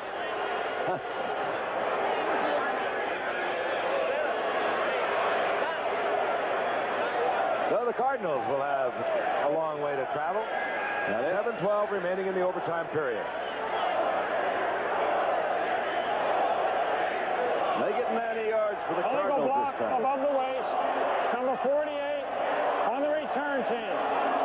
First down. Hey, the way the offenses for both teams have worked tonight, starting at your 10-yard line with 7-12 remaining, you don't have enough time. That's true. The advantage definitely shifts over to the Giants. That's the defensive, the penalty that we saw. And that was a little push in the back, certainly was. But he made contact in the front. If you hit a guy in the front and you keep contact, I don't think that's a penalty if he turns on you. Cardinals at their own 11-yard line. Wayne Morris. And Wayne Morris is good for about 7. Well, the Cardinals know what to do when they're back on their 10. That's right. It'll be 2nd down and 3. Wayne Morris and Randy Love are the setbacks, and Stump Mitchell, I think, finally just had to give up. He had played throughout the entire game with a very sore toe. He had it taped up a couple of times, tried to stay in the game and performed well when he was in there, but he was obviously in pain. Wayne Morris again. This time the Giants close it off, and Morris short of the first down. It'll be 3rd down and about a yard. But still, good position, good 3rd down. I like those 3rd and 1s. Seconds ticking off. He gave it a good shot. He's been blocking all night. You haven't heard his name too often, and now they got to rely on him to run the ball for him, and he's giving it all he's has. He's an SMU graduate that's been around here for 8 or 9 years, 29-year-old running back, and he's really been an all-purpose back. Well, we've seen Wayne do a lot of things, run, catch. He's been a good blocker, played special teams for him. Good steady hand. Wayne Morris. Third down and 1. Randy Love has the first down. He's out of the 25-yard line. I think that was Byron Hunt that made that tackle, and that was a pretty good tackle on Hunt's part because he had a pretty good hole there to work with. Oh, Byron Hunt, his younger brother Sam Hunt, pretty good linebacker from the New England Patriots, formerly. Yeah, Byron Hunt has played some good football for the Giants. He is better suited by far being on the outside, and he, with the loss of Carson, has often been forced to work inside. He's a big, tall guy, 6'5", 230-pounder. Another outstanding SMU graduate. They're working him outside now. First down and 10, the Cardinals. Nobody out there looking at Randy Love. And Randy Love taken out of bounds by Mike Dennis. Short of the first down by about a yard. 5 minutes and 11 seconds remaining in overtime. Keep an eye on that for me. Jesse, you don't get the feeling that either team can hit from way out. They don't have the big play capability. At least they have not shown it this evening.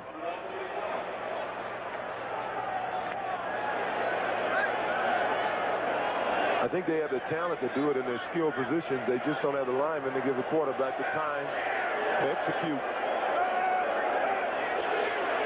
Randy Love. He'll get the first down. Out over the 35 to the 37. Cardinals started at their own 10-yard line. They've used up 2.5 minutes, and they have progressed out close to the 33-yard line. So a lot of action for 23 yards. The Big Red Line, they call their lovelies here in St. Louis.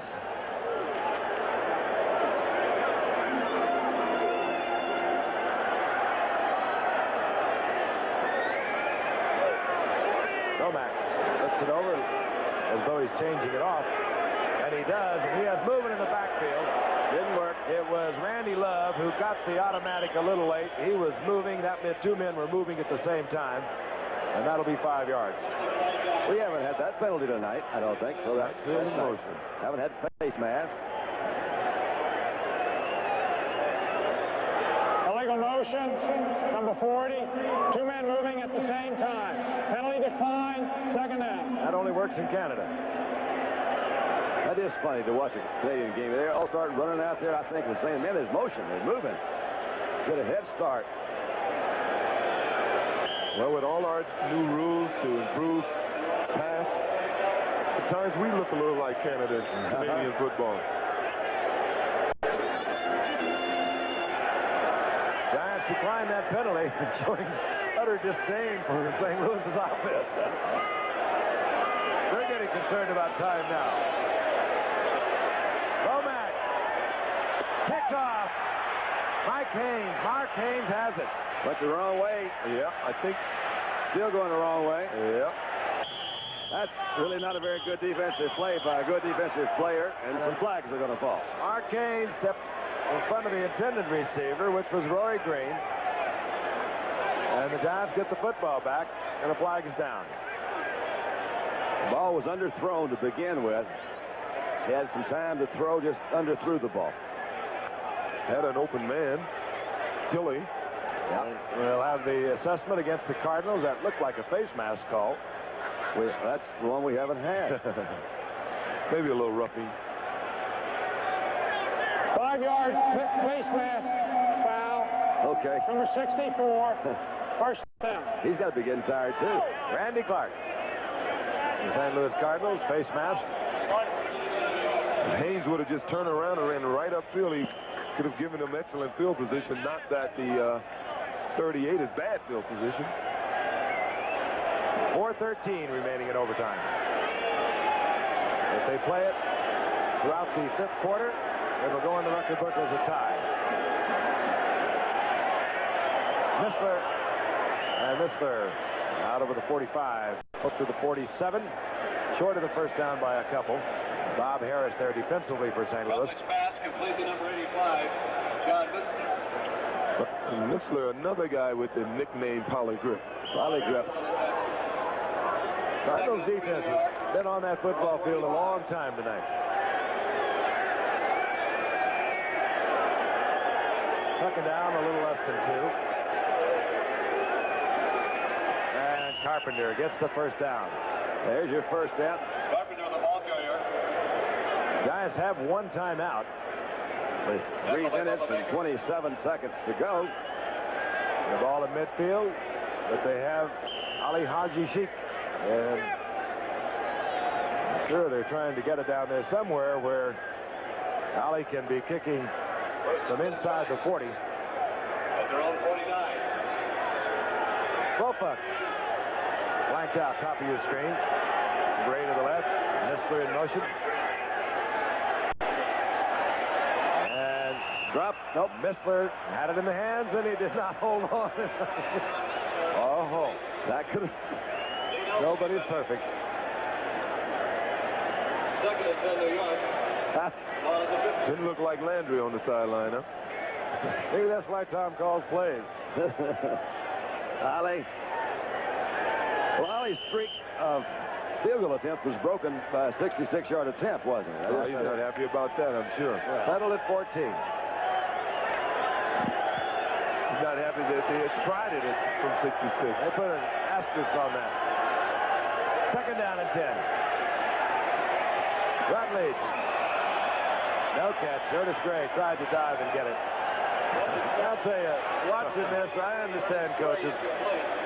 Boy, I'd start selling vacuum cleaners or something. It is the toughest thing. You teach, you work. They spend a lot more hours than the players do, and then they go out and they put it all in the hands of people that either do or they don't. And breaks your heart on each and every play. I'm still a firm believer that a team will normally reflect the personality and the ability of the coach. I've seen some coaches take over what was thought not great personnel. Bill Walsh, Chuck Knox. Hey, John McAvick is start winning right away. Yeah, how about John Robinson? Yeah. Third down and 10. Rutledge. No first down. Short of the first down to Malcolm Scott, the rookie. So it's going to be fourth down and about 4. I don't think we'll see Ali Haji Sheikh now. Well, there's only 60 yards if he tried it this time. And Coach Bill Parcells says he wants timeout. Well, let's call timeout and give. Well, he had one more left. Give the Cardinals a chance. Unless he has to go for it now. You don't call a timeout now unless you're going to go for the first down. All right, it's fourth down and 4. Bill Parcells looked up at the scoreboard. 2:29 remaining. We'll be back for the decision. Finding the best video game system is a tough game to win. Who plays the most games, the best-selling games? In Television 2, add the new system changer and play all Atari 2600 games. The most games, the best-selling games, like Hubert. Enduro. Burger Time. In Television 2 has the most going for it. More games than Atari and Coleco. Over 430 games. Yet in Television 2, it's got the most going for it. It usually happens late in the day. Your underarm alarm goes off, telling the world you need odor protection that keeps going as long as you do. You should have used Old Spice. It's true. That Old Spice freshness helps stop underarm alarm 24 hours a day. Happened to me at a party last night. You should have used Old Spice. Old Spice helps stop underarm alarm for 24 hours. And now, look for Old Spice Solid Antiperspirant in a new musk scent. They continue to talk it over the sidelines. One would have thought that Bill Parcells, having called the timeout, was considering going for it with 2:29 remaining in overtime. I think he is, and I still don't understand it. He's still got most of his offensive players in there. They're talking to Rutledge. That doesn't make a whole lot of sense to me. Well, if he's going to go for it, that's exactly what he's going to do. I guess he has no choice. He would have got a lot of heat if he had punted it now. He's got the best kicker in the league at kicking it out inside the 20. Fourth down and 4. And they could be trying to lure the St. Louis Cardinals into an offside move with a long count. It's going to be tough 4 yards, I'll tell you that. Out of the shotgun. Rutledge on the night, 20 of 41. Maybe it's a quick kick. Cards are showing blitz all over the place. Now they call the blitz off automatically. Now they've used too much time. They were trying to draw them offside. Tried to draw them. I still don't think that was a smart move. I think if they were going to punt the ball and they knew they were going to punt the ball, they shouldn't have called that timeout. It only helps That's the question. Why use the timeout? You may need it later because we're winding down to 2:29 now in overtime. Not only that, they could have been to the 2-minute warning, and it would have put a little added pressure on the Cardinals trying to move the ball 80 yards. Harrell is back now for the Cardinals. Dave Jennings. It's a beautiful turnover spiral. That'll carry into the corner, but it takes the Cardinal bounce. And on this hard artificial surface, it moves back out over the 16-yard line. I think that timeout that the Giants call will give the Cardinals at least 2 more plays. Cards have their 2 timeouts. And their average per play tonight is 3, so that means they get 6 more yards. Now they can get to the midfield, and he can try a 66-yarder on the Cardinals. Okay. 2 minutes, 19 seconds. In overtime, tied at 20, and the Cardinals have Randy Love in. They apparently cannot bring Stump Mitchell back. We've gotten a little spoiled these last 2 Mondays, haven't we? These last 2 weeks. What a contrast from last night and a week ago.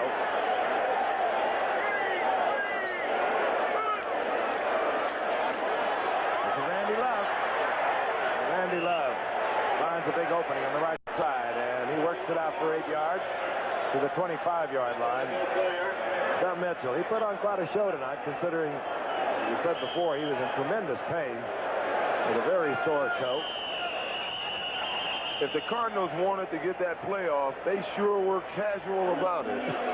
2-minute warning here in overtime, and now Neil Lomax will come over and talk it over with head coach Jim Hannafin. They'll get on the phone to the folks upstairs. And they've been on the phone all night, and they still haven't found anything that has been consistently successful tonight. I sort of feel sorry for the receivers in this game. They've been getting open at least. Green has gotten open a number of times. Tilley's gotten open a number of times. Could have had a big night tonight, but the quarterback has not had the time, and when he's had the time, has not had the ability to get the ball to him. Interesting, too, because he is coming off a big game, Neil Lomax, against the Bucks. He was 17-22. At one point, he was 13-15 down there. He had 3 touchdown passes a week ago. He's got a good arm. We know that. A great collegiate record. He's a youngster, of course. It could be the shoulder that has bothered him throughout the first half of the season. Maybe that's throwing the timing off somewhat because he has not been on target tonight. Or for that matter, is Jeff Rutledge in his first start for the Giants tonight. But he has given the Giants a little bit of movement. But the problem is he is, just like Scott Bruner, been unable to get it in when the Giants have been down close. It's a little chilly here tonight. I recall a game we played here on Thanksgiving. We couldn't even land in St. Louis. We had to sleep overnight in Chicago, get dressed at the Chicago airport, fly in here, and we were 24 minutes late starting the game. Got off the plane, came here and played. Who won? That sounds like the good old days. Hey, we killed him. Jim Braxton ran for 160 yards. Second down and 2. Cardinals have 2 minutes remaining in the overtime period. They have 2 timeouts. Randy Love. And he breaks tackle, stops the clock as he goes out of bounds inside the 41-yard line. Casey Merrill there chasing him out. 16-yard pickup. And he only used 6 seconds in doing so. Well, you got to admire the courage of the Cardinals to run the ball in this instance, but they got 2 timeouts. There's a minute and 54 seconds to go. I guess they figure they have plenty of time. Well, they were going to pick up that first down. That was a second and short. He just... Hey, they're going without a huddle, and they had the clock stopped. This one I don't understand. They had called it, I guess, and we'll go through with it. Here's Randy Love. Well, Randy Love with another big pickup to the 45-yard line of the Giants. Well, now. Well, maybe that's why they did it. Seems to have worked. Didn't get a Giants I think time they just didn't realize that the clock was stopped. This will be a pass, hopefully to get the completion, but most certainly to stop the clock. A run. I call that. Well, they should have listened. One of those situations that now he's going to call his timeout. Do you think they could have done that to try to keep New York from changing their defensive alignment, which we've been talking about for the last few weeks? It seems like, what'd you call that? Not liberal substitution, but situational.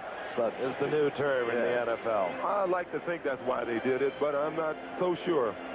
I don't think that was the best call I've seen tonight. O'Donohue over there working on his technique. It left a little something to be desired in his last effort. And the strategy being played out once again. Now the Cards have one timeout. 1:23 remaining in overtime as we're heading towards breakfast. Yeah. Well, it's easy for us up here to keep our heads. A lot of pressure on that sideline. Not so easy.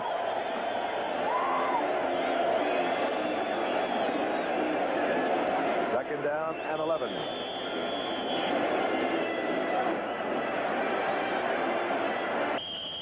And Donahue might have to go for that record.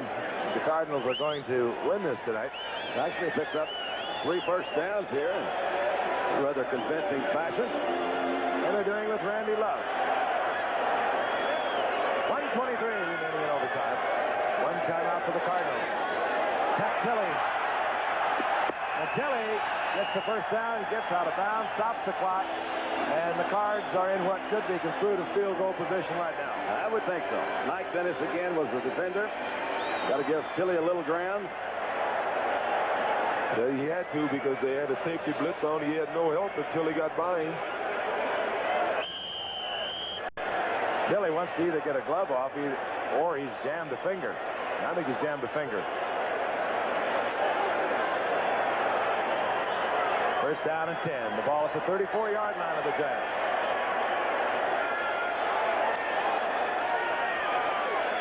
Lomax, touchdown. Roy Green, he steps out of bounds. That was a timing pattern, pressure on Neil Lomax. And it was a sprint with Roy Green against All-Pro Mark Haynes, and it was Green the winner.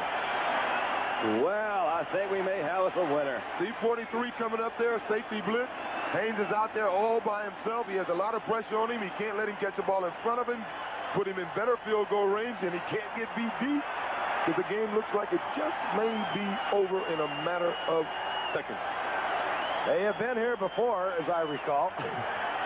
But O'Donohue still feeling a lot. He's sure feeling a lot better about that. So the Cardinals will be very careful down here. They'll look for the touchdown, but you better believe that the ball carriers, Wayne Morris is in there and Earl Farrell, they talked it over in the huddle. And the last thing they said before they leave, hang on to it. There's a chance to be tackling it. I can't believe he's going to do that. Lomax. Incomplete. The floor was open. The crowd doesn't like that. Yeah. I don't know. There's so much confusion going on the benches. Look, he's going to kick his field goal. Now he brings the field goal unit out. He's not going to open himself up. Any more criticism, he'll try to kick it. I don't know if I'd try to kick it now. I really don't. I think I'd try 2 little plunges inside. Well, you throw a pass into the end zone on first down, you come back, bring your field goal kicker out on second down. Well, if he can't get this, though, I mean, you got to be able to. Well, maybe it's a fake.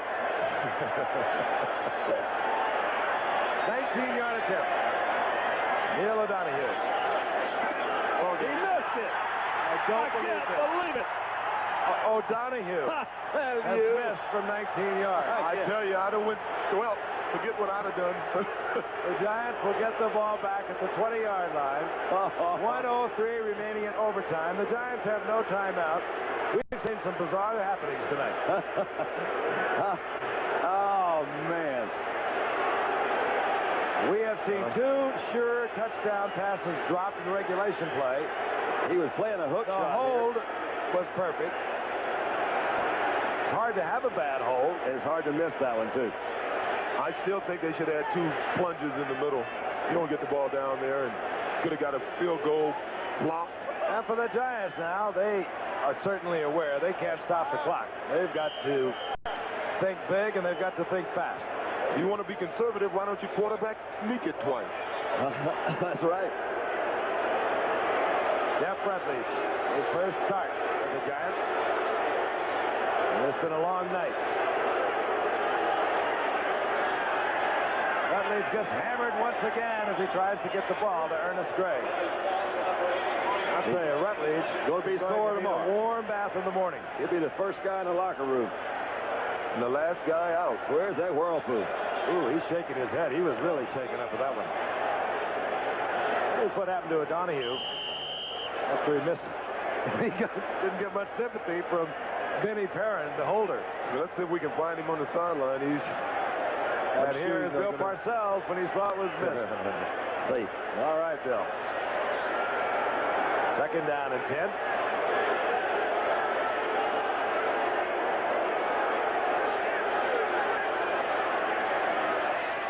That leads.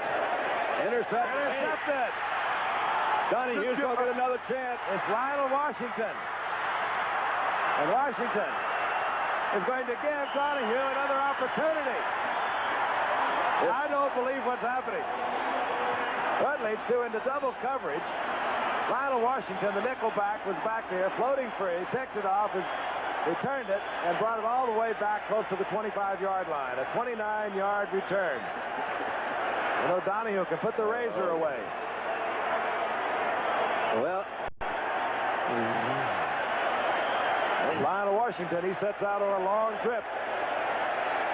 Now people are talking to O'Donohue again on the sidelines. He was a lonely man there a minute ago. A few guys had just walked up to him, patted him on his shoulder. It would really be awful if the coach goes along the bench and says, "Have any of you guys ever kicked field goals before?" They put his equipment back in the locker. They'd already taken it out.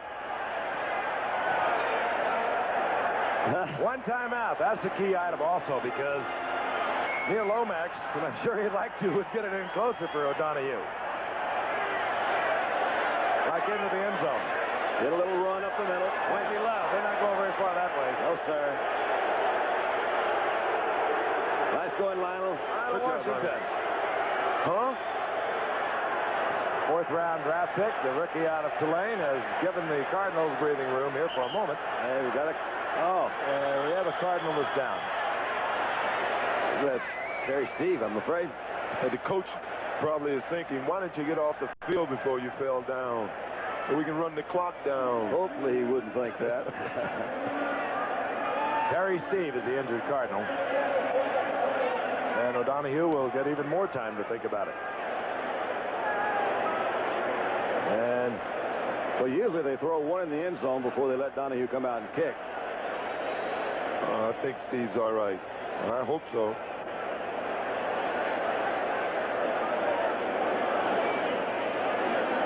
That's also going to cost the Cards the timeout. Steve, I think, was really trying to get off the field. Yeah, couldn't make it, huh? Just couldn't do it.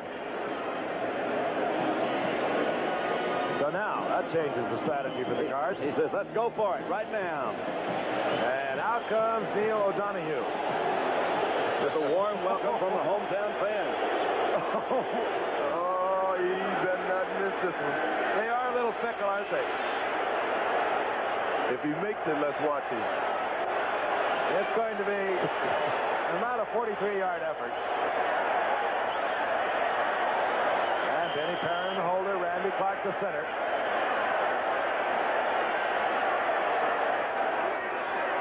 Yard attempt. Oh, no. Poor baby. And he misses right once again. And we have 20 seconds remaining in overtime. We are heading for a 5-quarter tie. Well, the good news is there are 20 seconds left. As far as this man is concerned, it may never be any good news again. It's been a strange game tonight. Indeed it has. The Giants get it back. Thank you, Don. You're welcome.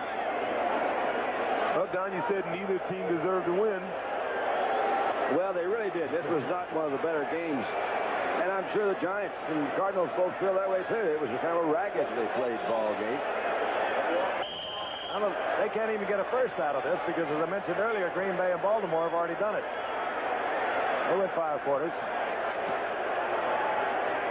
So, basically what you have, these two teams came in at 2-5, and they're going to stay at 2-5. There is poetic justice. 20 seconds. Cardinals have about 7 defenders, all deep. Wait a minute. He's got another chance. Not now. 13 seconds remaining. What the Giants are looking for is the defensive foul, which would advance the ball and stop the clock. It'll be second down. Gotta. Bless his heart. You know, okay, you said they didn't wear bags yet. Well, the Aints are in town. My, what a night. Now, I bet, even though they're lining 3 guys up on the right, they throw to number 82 over here on the left. I'd give it to Carpenter. All right? And he'll have a couple of folks with him, too. Oh, I told you. Just to throw it well. Underthrown. Good idea, because they have trotted Sheik out there once tonight to try a 66-yard field goal. 8 seconds remaining. Now, wait a minute. 3 missed field goals, 2 drop cinch touchdowns, 2 plays not ran on the goal line, 2 opportunities to get it in on the goal line that you don't take. And a partridge in a pear tree. Well, it's got fun. You know, overtime. The lights never went out here. They never came on. Here we go. Let's give O'Donohue one more chance. I don't think he can reach it from there. Well, for the first time today, This overthrew game him. is history. Time is run out in overtime. It'll go into the books, a 20-20 tie. And again, there have been some bizarre happenings tonight. There could be a drop in attendance for next week's game. There'll be a lot more bags. And for Neil O'Donohue, a sleepless night ahead. The miss of a 19-yard field goal. The Giants and the Cardinals tie at 20 in overtime. 5 quarters of play. A reminder, tonight on Nightline, the latest on the terrorist attack on U.S. Marines in Beirut and how U.S. policy there will be affected. That's tonight on Nightline after your late local news, and it will be late over most of these ABC stations. Travel arrangements made through and a promotional fee paid by United Airlines.